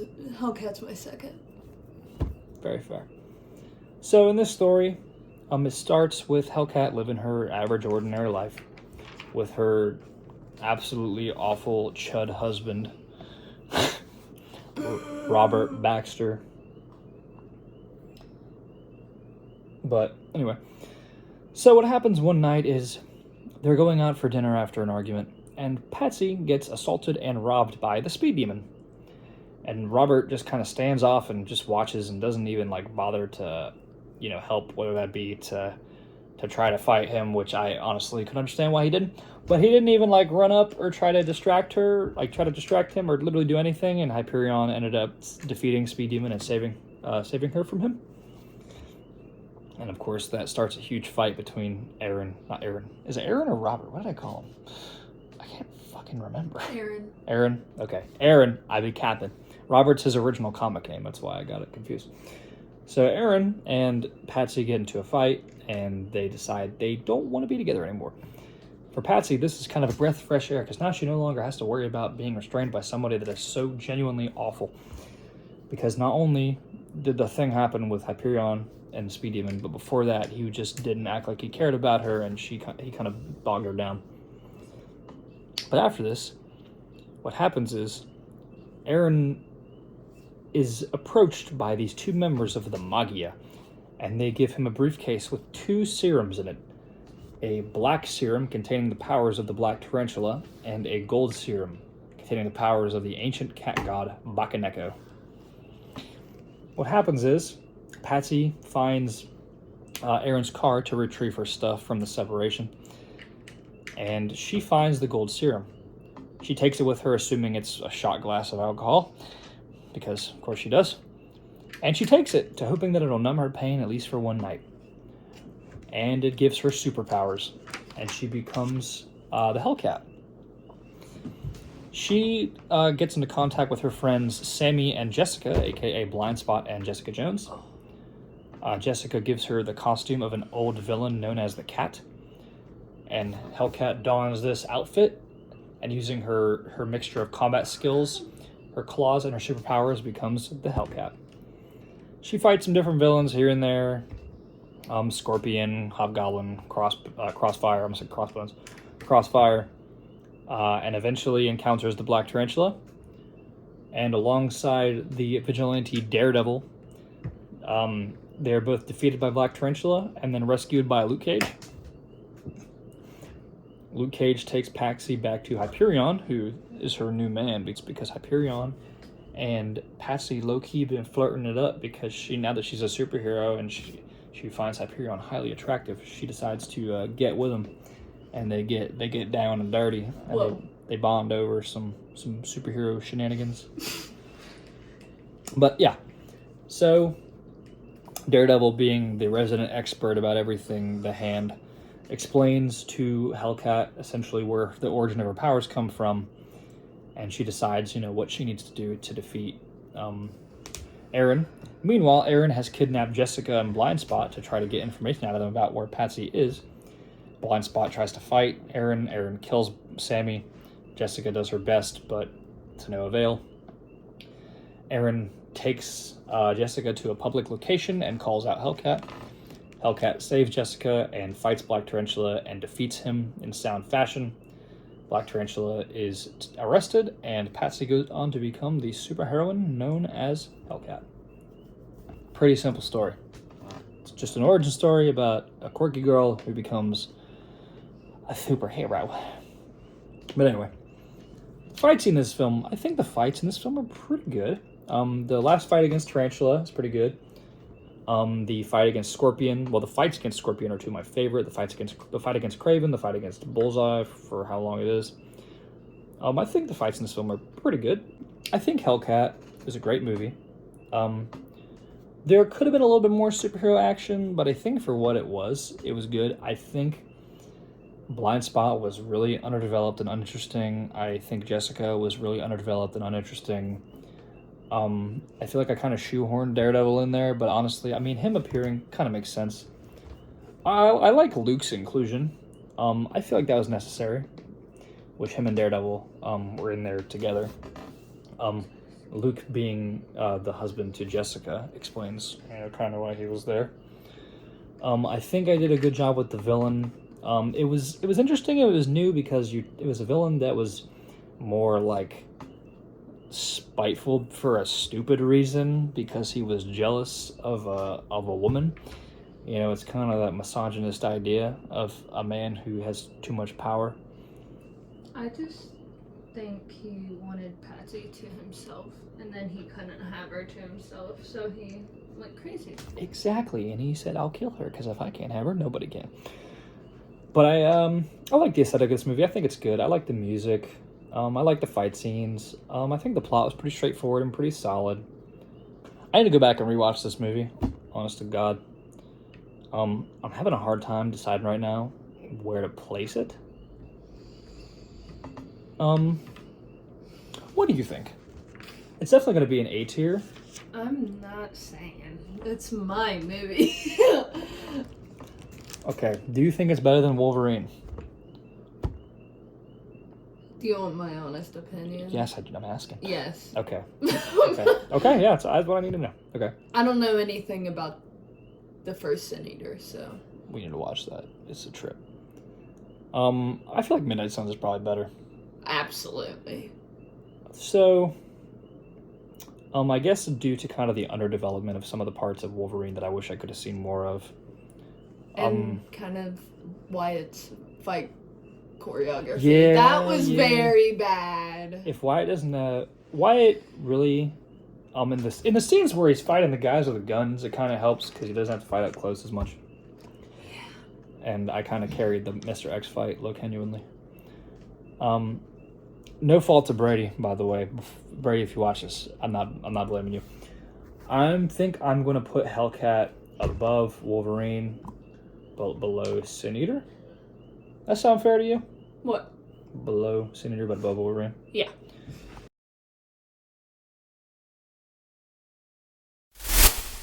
All right, let's talk about Shocker, the big score. One ear and right out the other. People talking shit. They can kiss the back of my hand. The second villain movie that we've done. This movie, basically, it's super simple plot, but I really like it. It focuses on the idea of Shocker and Electro are buddies in crime, and they want to make a big score and make a lot of money. But what happens is they divulge past a little bit because their reasoning for why they act the way they are is different. Shocker had a great job but was let go. He got a divorce from his wife, who hates him because he's a criminal. And he wants to get the money to give to her and her new family so that she can be successful, but she doesn't want it. She doesn't care about him, and she doesn't want his money because she knows he did not get it honestly and that he stole it, as he does with everything else. I mean, you saw how much money it was there. Yeah, dude, you don't make that shit in a 12-hour shift. Electro, on the other hand, loves power and loves money and loves doing whatever he wants. He wants the money so that he can spend it on God knows what. Cocaine, probably. I mean, he did, He did do cocaine, that's true. Mm-hmm. But anyway, after the scene where Shocker realizes that his wife will never take the money and that he needs to find a purpose beyond just being a criminal. And this is where he crosses different paths with Electro. Electro and him obviously have a disagreement because, Herman is like, I don't want to be a villain anymore. I don't want to do this job. I want to be free. So him and Electro fight. He's able to defeat Electro by short-circuiting him with water. He defeats Electro, and then he meets Spider-Man, gives him all of the money that he stole, and tells him, yo, I'm quitting. Spider-Man doesn't believe it at first. But eventually, Shocker is like, yeah, man, I'm genuinely done with this. So that's the end of the story. Shocker leaves behind the Shocker costume and decides he's going to start a new life as a new man. Well, that's the story. I think it's pretty good. There was not a lot of fight scenes. It's more heist scenes, but I thought the heist scenes were good. I like all the characters, like the acting. Kendall did great as Anna Schultz. Isaac did great as Electro. Ben was phenomenal as Shocker. Brady was good as Hammerhead. I liked being a bitch to Ben. I was in it as Chameleon, as Spider-Man for like one scene. That's pretty cool.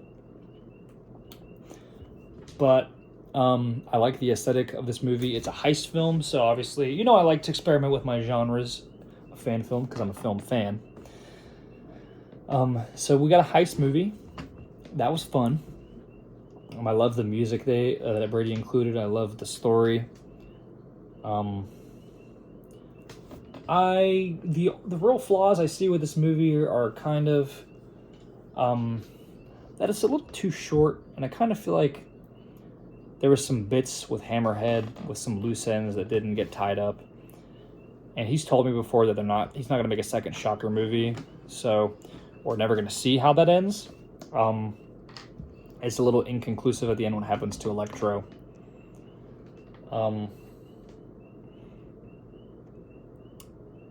That's really kind of it, honestly. I like a lot of the story. I really don't have too many complaints about it. I think some of the effects Brady did are kind of bad, which, looking back on it, he wishes he would have asked me to do it, which it's okay. It's his first time, so I can't like hate on him for it, but I can obviously see it as a flaw. But other than that, I think it's pretty damn good. I think it's a nice, simple story. It's one of the shorter films out of all the new ones, but I gotta say, I really like it. So I think I'm gonna put Shocker the big score.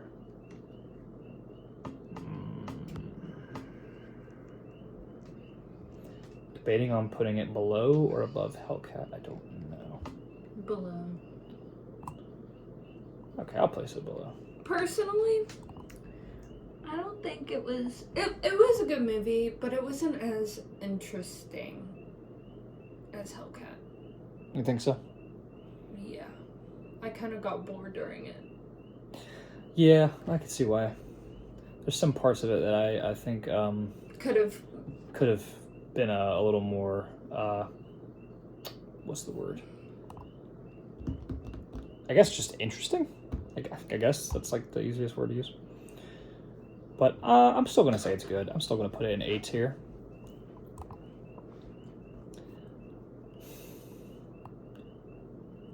I think I'm gonna put Hellcat and Shocker over Sin Eater and put Wolverine behind it.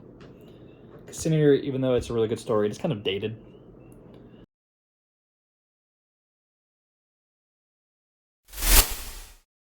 And with that, we will move on to Moon Knight Chapter 4.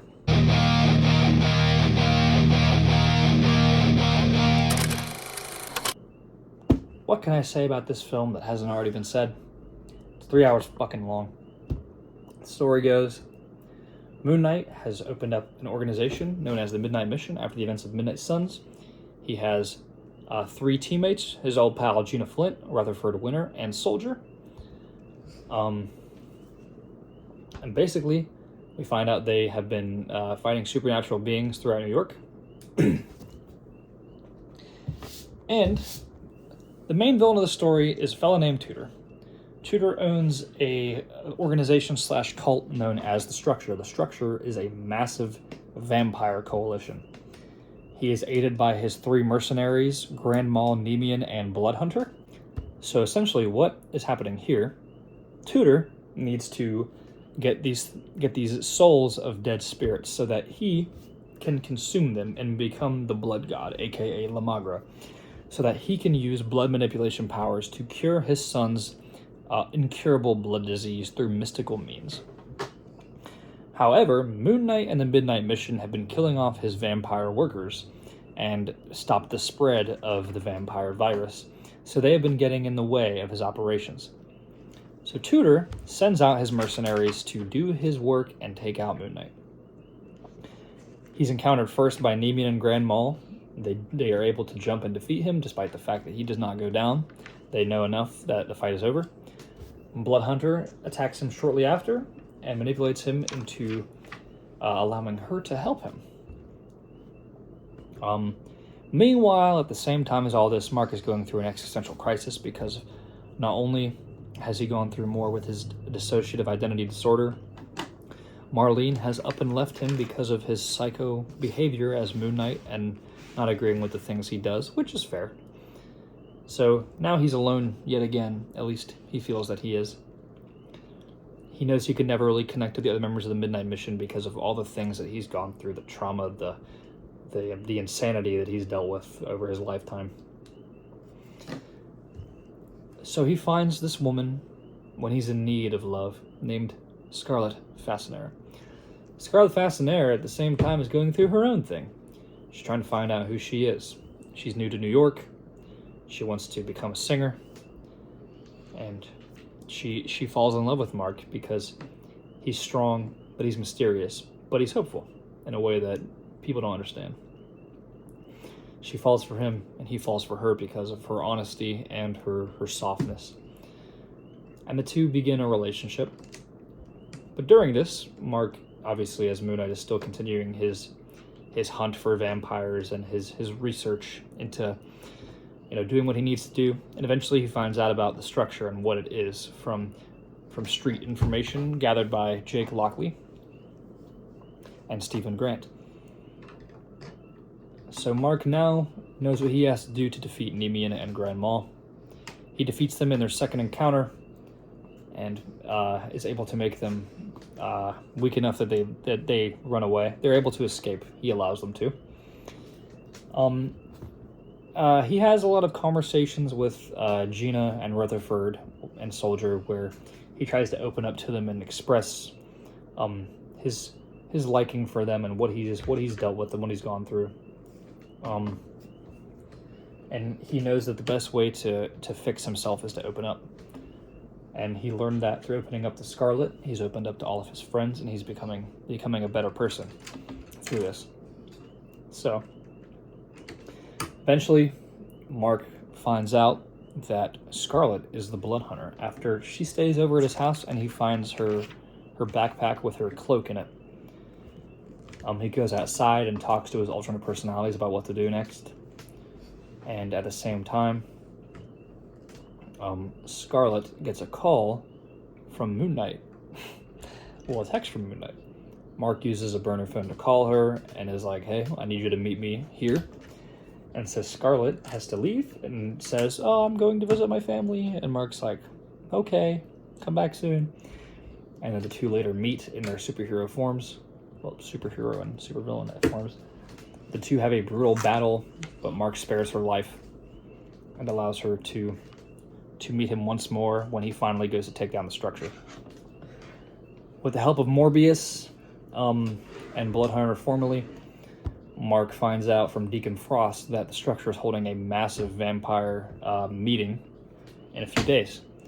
So Mark... I thought he found out before the help with Morbius. What? I thought he found out about Bloodhunter after the fight with him. He did. I'm getting my timeline fucked up because there's just so much. Well, there's some stuff he could leave out. Yeah. I mean, not really. But anyway. Yeah. Well, the next scene's the ending, so... But anyway, so Mark takes the Midnight Mission and they go to the structure to fight. Rutherford stages a plan to mow down the vampires while Moon Knight fights off the assassins. He takes out a few vampires and then fights Grand Mal and Nemean, knocks out Nemean, and defeats Grand Mal. Faces a Blood Hunter after, but is too unwilling to fight her. She knocks off his mask and they have a revelation that they are who they are. Mark is able to convince her to join his side, and she does. Tudor fights Moon Knight and becomes La Magra, consuming the souls and needing that last bit of blood he sucks from Moon Knight's neck. La Magra defeats and kills Moon Knight by blasting a hole through his chest. And so the rest of the Midnight Mission, Nemean, Grand Mal, and Bloodhunter now all team up to take down the corrupted Tudor. Meanwhile, Moon Knight is having his inner monologue with Khonshu. He brings himself to the point of his best inner strength. He aligns with the personalities, and he knows what he has to do to be the best version of himself, and that's to leave Khonshu's corruption behind. He destroys Khonshu and takes the power of the Moon God for himself, now using his new form to remove the Lamaga power from Tudor as well as his vampirism. This kills Tudor in the end, but Mark is able to use his new godly divine powers to remove the blood disease from Tudor's son. Nemean and Grand Maul go off on their way. Tudor has passed, and his son lives. It is assumed that Nemean and Grand Maul adopt his son.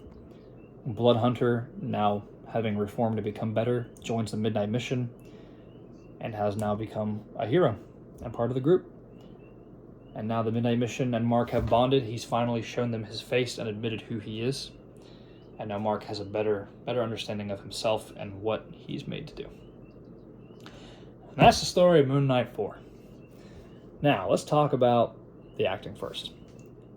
Everybody pops off here. You got Brady as Rutherford Winter. You got Mama as Gina. You got Wyatt as Soldier. You have Kendall as Bloodhunter. Isaiah Blair as Grand Maul. Owen Parker as Nemean. And Tudor, played by Benjamin Gerhardt.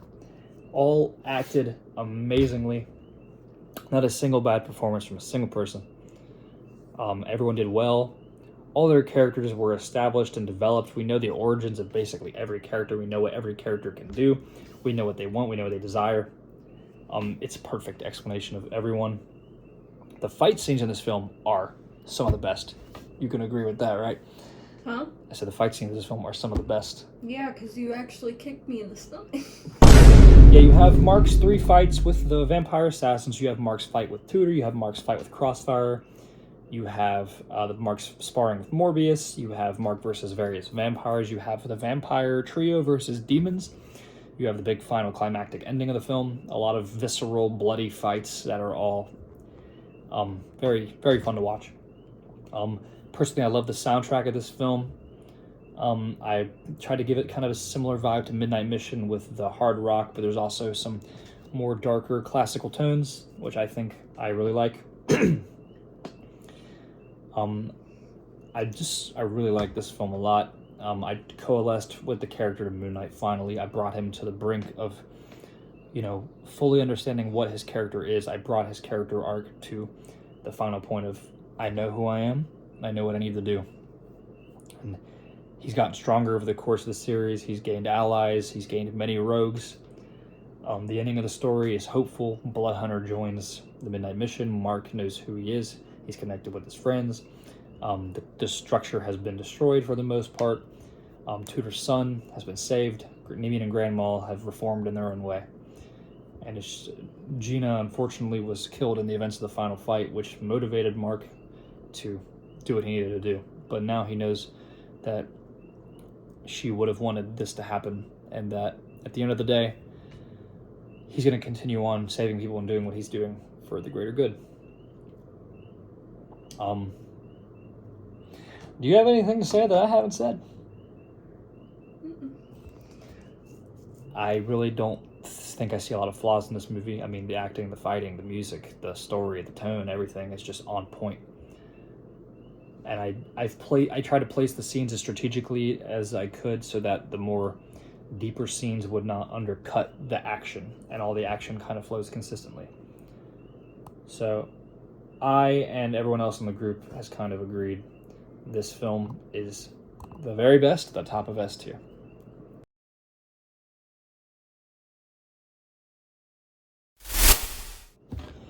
Let's talk about a film that is significantly shorter and more simple. Quicksilver Time Crimes. There's really only a few characters in this film, so it's kind of easy to comprehend. So essentially the story goes, cops in New York find out that there's a killer going around massacring folks, but they can't seem to find proof of any murder weapons, and it seems as if it happened very quickly. Naturally, Quicksilver, being the speedster of New York, is accused of killing people. And so he, alongside the cops, investigate these murders, and eventually they all tie it back to a young girl named Cyanide Jane. Cyanide Jane has a brutal backstory. She was created by a time god from another dimension and placed onto Earth to experiment with the power of time manipulation in the real plane. How her powers work is she can stop time for up to 10 seconds. However, every time she uses the power, it slowly kills her. And as well as that, when she's in the time stop, physics do not apply. Anything she touches, she has super strength and can move it. Anything she throws now has gained additional momentum. So when a robber comes to her house to attack her parents, she pushes them out of the way, and the sheer strength of her push breaks every bone in their body and completely mutilates them. They die, and she kills the robber in grief, absolutely destroying him. As a broken 14-year-old girl who grows up without the mindset of family care, and now with this tragic idea of loss, she knows how much good parenting matters and how much a child's innocence can be destroyed. So she kills the abusive parents of all of her friends and all of the kids around her school, because she has this idea in her mind that people that hurt children do not deserve to live, which is true. Pietro, finding out that she's a young girl with a traumatized mind, rather than deciding to beat her up and arrest her or let her die, he decides to take her to the park to play on the swings one final time before she passes. And as she holds her plushy hedgehog and tells him about how much she enjoys playing on the swings and how she's glad that she has somebody to spend time with before she goes, Pietro feels the grief of the final moments of a young girl who's never known anything but tragedy and pain. And as she uses her powers to reset the deaths of everybody she's killed, she is erased from the timeline completely. Pietro being the only one that will ever remember her, as his mind is able to survive the quantum leap.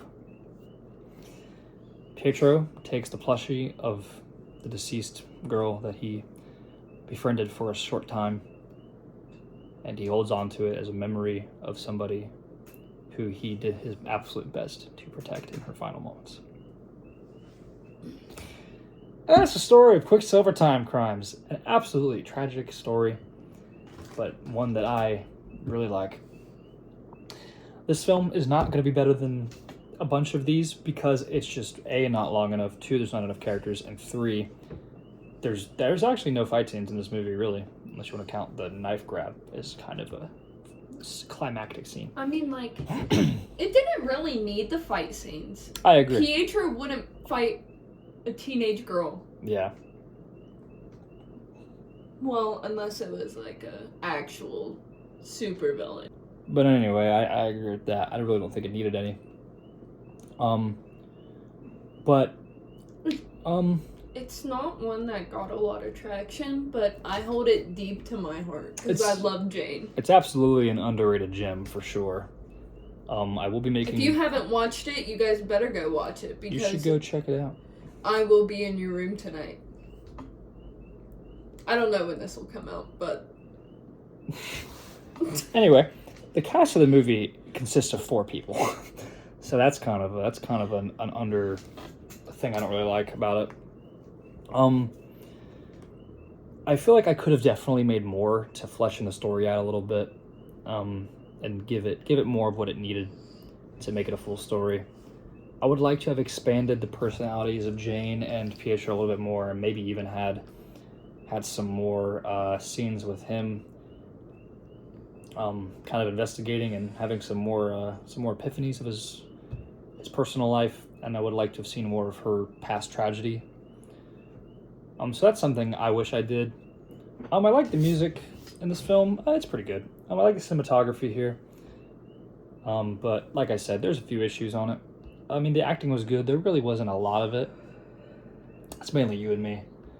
I think you did a good job as Cyanide Jane. Definitely an underrated villain. I need to get a picture of her for the green screen. Anyway, I'm going to put Quicksilver Time Crimes.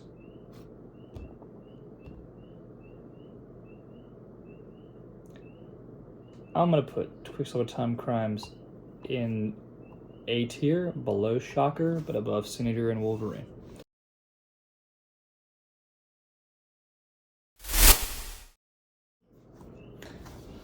All right, guys. Last movie to talk about. Psylocke. My favorite. Psylocke X-Force.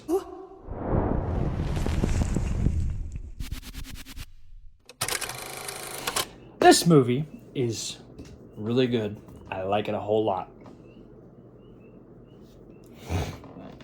The plot goes. About not a decade ago, we focus on a group of mutants working for Department X. Department X is a mutant mercenary company that trains mutants to learn how to fight and pays them for committing to missions such as retrieval of high-level objects, defeating villains, and other things of that nature. We focus on the character of Psylocke. Psylocke, along with her partner, Phantom X, join alongside three other members, Wolverine, Havoc, and Deadpool. They have their first mission led by General Jason Wingard. They're a very strange general who sends them on all their missions. They have their first mission. They have a little bit of back and forth camaraderie, but also a little bit of disdain for each other at first because their personalities clash in the beginning. Wolverine's gruff and takes no shit. Havoc's a bit more carefree. Deadpool is a wild card. Phantom X takes things a little more seriously, but also a little less seriously. And Psylocke is a valiant warrior who merely wants to get the mission completed.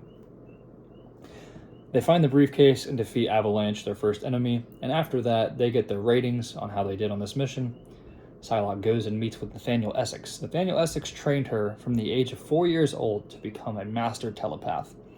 He's trained her in telekinesis, mind control, mind reading, weapon manifestation, and he's been there for her since she was a child. We find out later on that Psylocke's parents are killed by a villain by the name of Mastermind. Brian Braddock, her brother, comes to visit her. She grieves, and in her loneliness, she pushes away Phantom X, one of the only people that cares about her.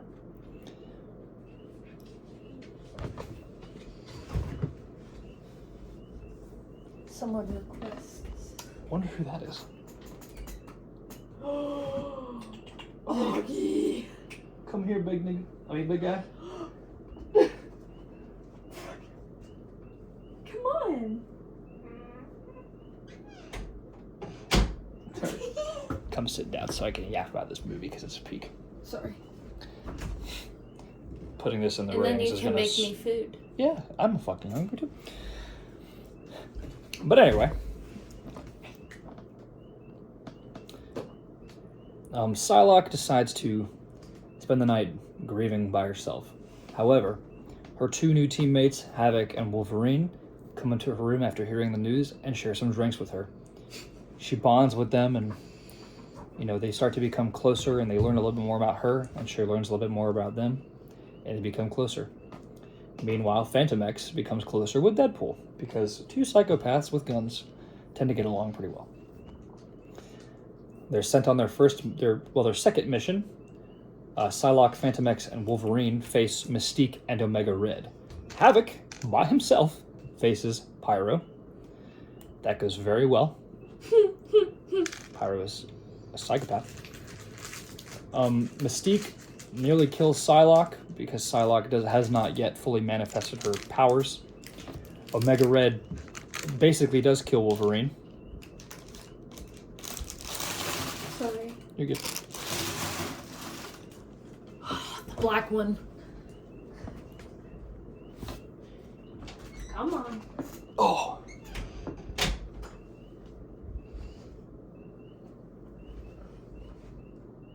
Cat. You probably can't even see your face. No.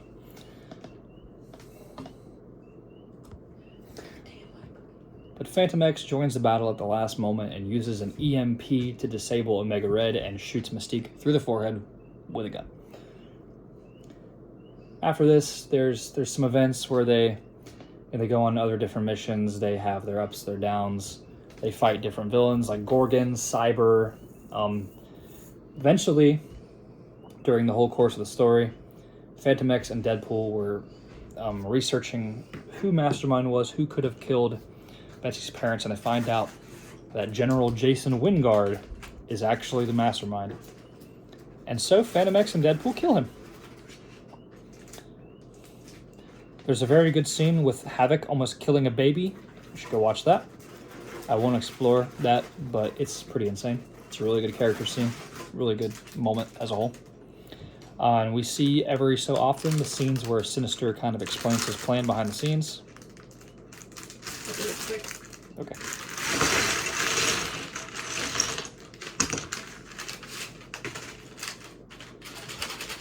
You can talk now. These ones are more quiet. Okay. And eventually... Maybe not. Yeah, nope. The little plastic ones are. Yeah. These ones aren't.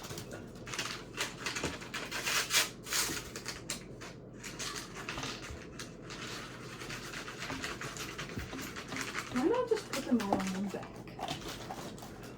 That's what I'm saying. Am I good? Mm-hmm. After the death of Mastermind, Phantom X and Psylocke are sent on a mission to fight Gorgon and Cyber. I mentioned that a minute ago. However, what happens here is we get to see the two unleash their full power. Cyber is an adamantium super soldier made completely out of metal besides one small slit between his eyeballs. Phantom X has to really pull out the full use of Ava and his full abilities to defeat Cyber, so we get to see him use his fighting skills, intellect, and tech to come out and defeat this much more physically strong and durable enemy. Psylocke has an absolutely baller sword fight against Gorgon. However, Gorgon eventually is able to overcome her and using his petrifying stare turns her to stone. However, Psylocke, in the moment of absolute mental willpower, summons her higher plane form, breaking out of the stone and absolutely fucking annihilating Gorgon and blowing his bitch ass away. She uses her psychic control to manipulate his own weapons and completely paralyze his body, defeating him in a brutal battle of psychic power. After that, Psylocke goes and visits Mr. Nathaniel Essex, and he reveals to her some things that she didn't know before.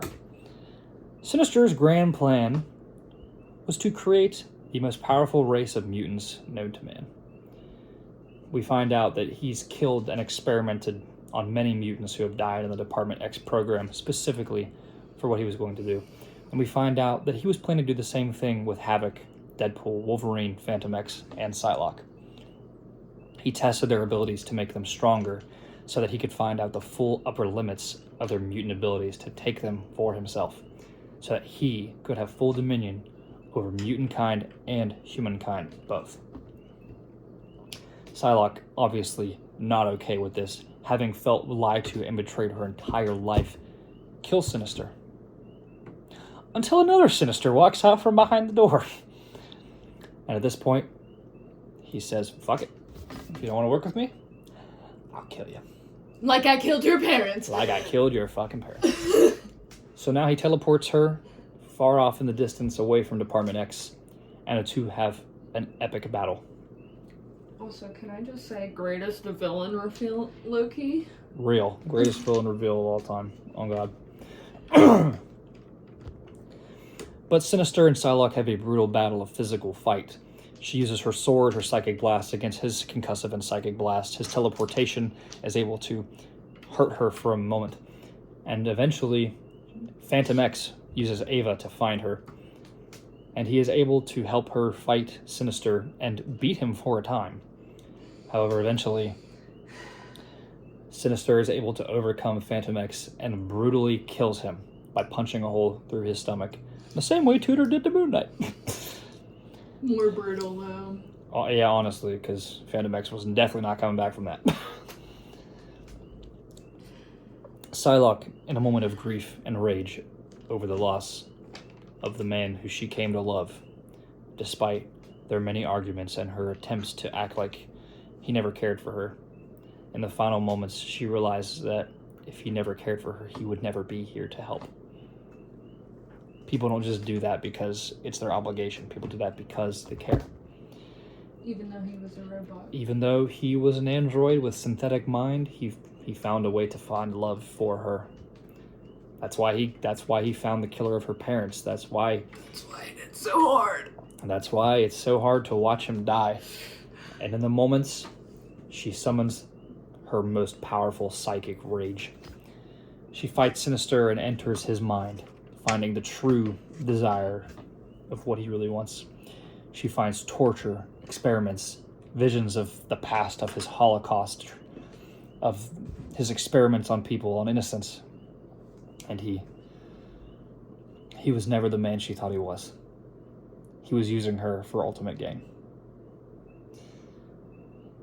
And so, he does the same thing to her. He enters her mind to see what she wants. But he doesn't find it. All he finds is a shield of swirling, penultimate psychic power that she has harnessed this entire time to defeat him and him alone. And so in the moments of the final bit of the battle, he is attacked on a scale of psychic power never comprehended before by him. He decides in this very moment he needs to summon all of his power to kill her, to destroy her. And in this moment, she brings back the higher plane, but not in the way she did before. Now it's fueled by penultimate willpower and desire and determination to destroy this man. He requests to be let out. Bye, Lucky. Be a good boy. Yeah, get him.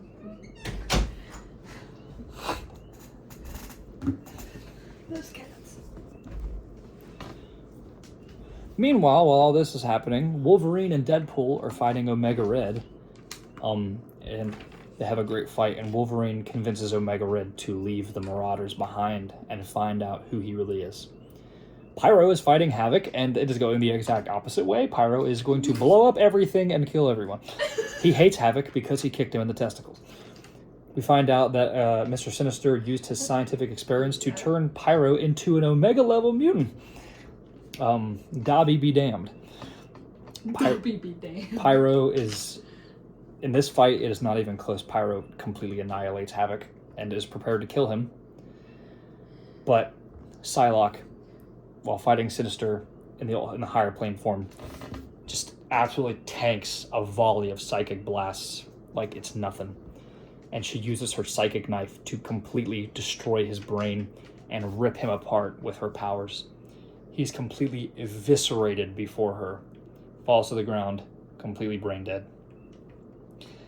As she grieves the death of Phantom X, she asks Ava one more favor. Teleport all of the X-Force far away from Department X so they can be safe. Ava does. Havoc is teleported away. Wolverine and Wolverine and Deadpool get teleported away. Didn't know he was here. Yeah, he probably wouldn't have enjoyed this whole thing. Different red and black yes. character. Yes. But, and after they're all teleported away, Pyro completely nukes Department X and destroys everything within a 50-mile radius. Betsy is teleported home to the Braddock mansion. And in a grief state with the Phantom X masks, she gets into a fight with her brothers. But Brian comes to realize that he needs to support her and care for her, and that the only way that they can find a common ground after all these years is to have some compassion. So Brian and Betsy decide they want to team up and become a duo, Psylocke and Captain Britain. And Betsy reconnects with her friends one more time in a great sparring session that they have during the winter. Betsy starts to feel more complete, more whole, and she's ready to go on to become a better version of herself once more. And that is Psylocke X-Force. And if you didn't stay long enough for the cutscene, go back and watch it again. Cyclops. Anyway, let's talk about the acting here. So, this film has an absolutely fucking massive cast of characters. Bruh, Yeah. where the fuck is the piece I need? I found it. I take it back. You have Kendall as Psylocke, you have me as Phantom X, you have Brady Hasselbeck as Havoc, you have Wyatt as Wolverine, you have Ben Gerhardt as Deadpool, You have Mr. Sinister played by Dalton Gold, Mystique played by Shayla Harrison, Owen Fujini as Omega Red, myself as Pyro, Brady as Gorgon, Ethan Raines as Cyber, and Owen Parker as Avalanche, and Jacob McIntyre as Mastermind. Ow! I won't go on. I don't give a fuck.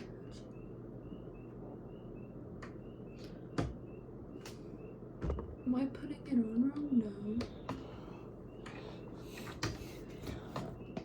All of these characters are excellently acted, and they all have great powers. We know a lot about all of them. A few of them we don't really know too much about, like mainly Avalanche and Mastermind, though we know everything about the main cast. We know Omega Red's backstory, we find out. We know a bit about Cyber, a bit about Gorgon. We know a bit about how Mastermind was created. We know Mystique's backstory here. There's a lot of deep moments between the group. You know, Phantom X and Psylocke have a lot of moments together. Havoc and Psylocke have moments after the baby scene. Phantom X and Deadpool have the bond. Wolverine and Psylocke and Havoc have their scene together.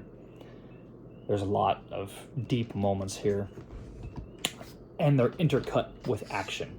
You have a bajillion fight scenes and a bajillion emotional scenes. The film is amazing. It's an amazing hybrid of these two things.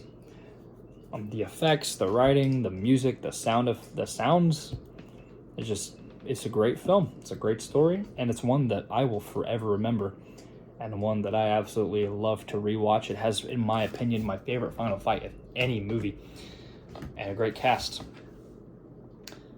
So with that, I am now going to rank Psylocke X-Force. I am putting Psylocke X-Force as the #1 film, top of S tier.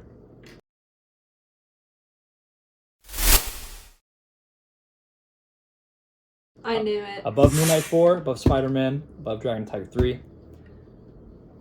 Let me go through this real quick and make sure my rankings are accurate. So in F tier, we have Winter Soldier, Quicksilver, and Flip the Coin. 100% still agree with that. In C tier, we have Winter Soldier 2, Dragon Tiger, Moon Knight 1, and Secret Avengers. In B tier, we have Daredevil, Moon Knight 2, Dragon Tiger 3, and Moon Knight 3.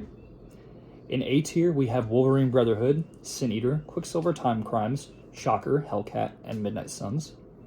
And in S tier, we have Dragon Tiger 3, Sins Rising, Moon Knight 4, and X-Force. You think all that's accurate? Mm-hmm. Is there any I should change? That's what I want to know. The placing of Hellcat, Shocker, and Quicksilver are like the most complicated thing, because they're all very similar. I think it's good. Debating on whether or not I should put Wolverine above Sin Eater, I don't know. No.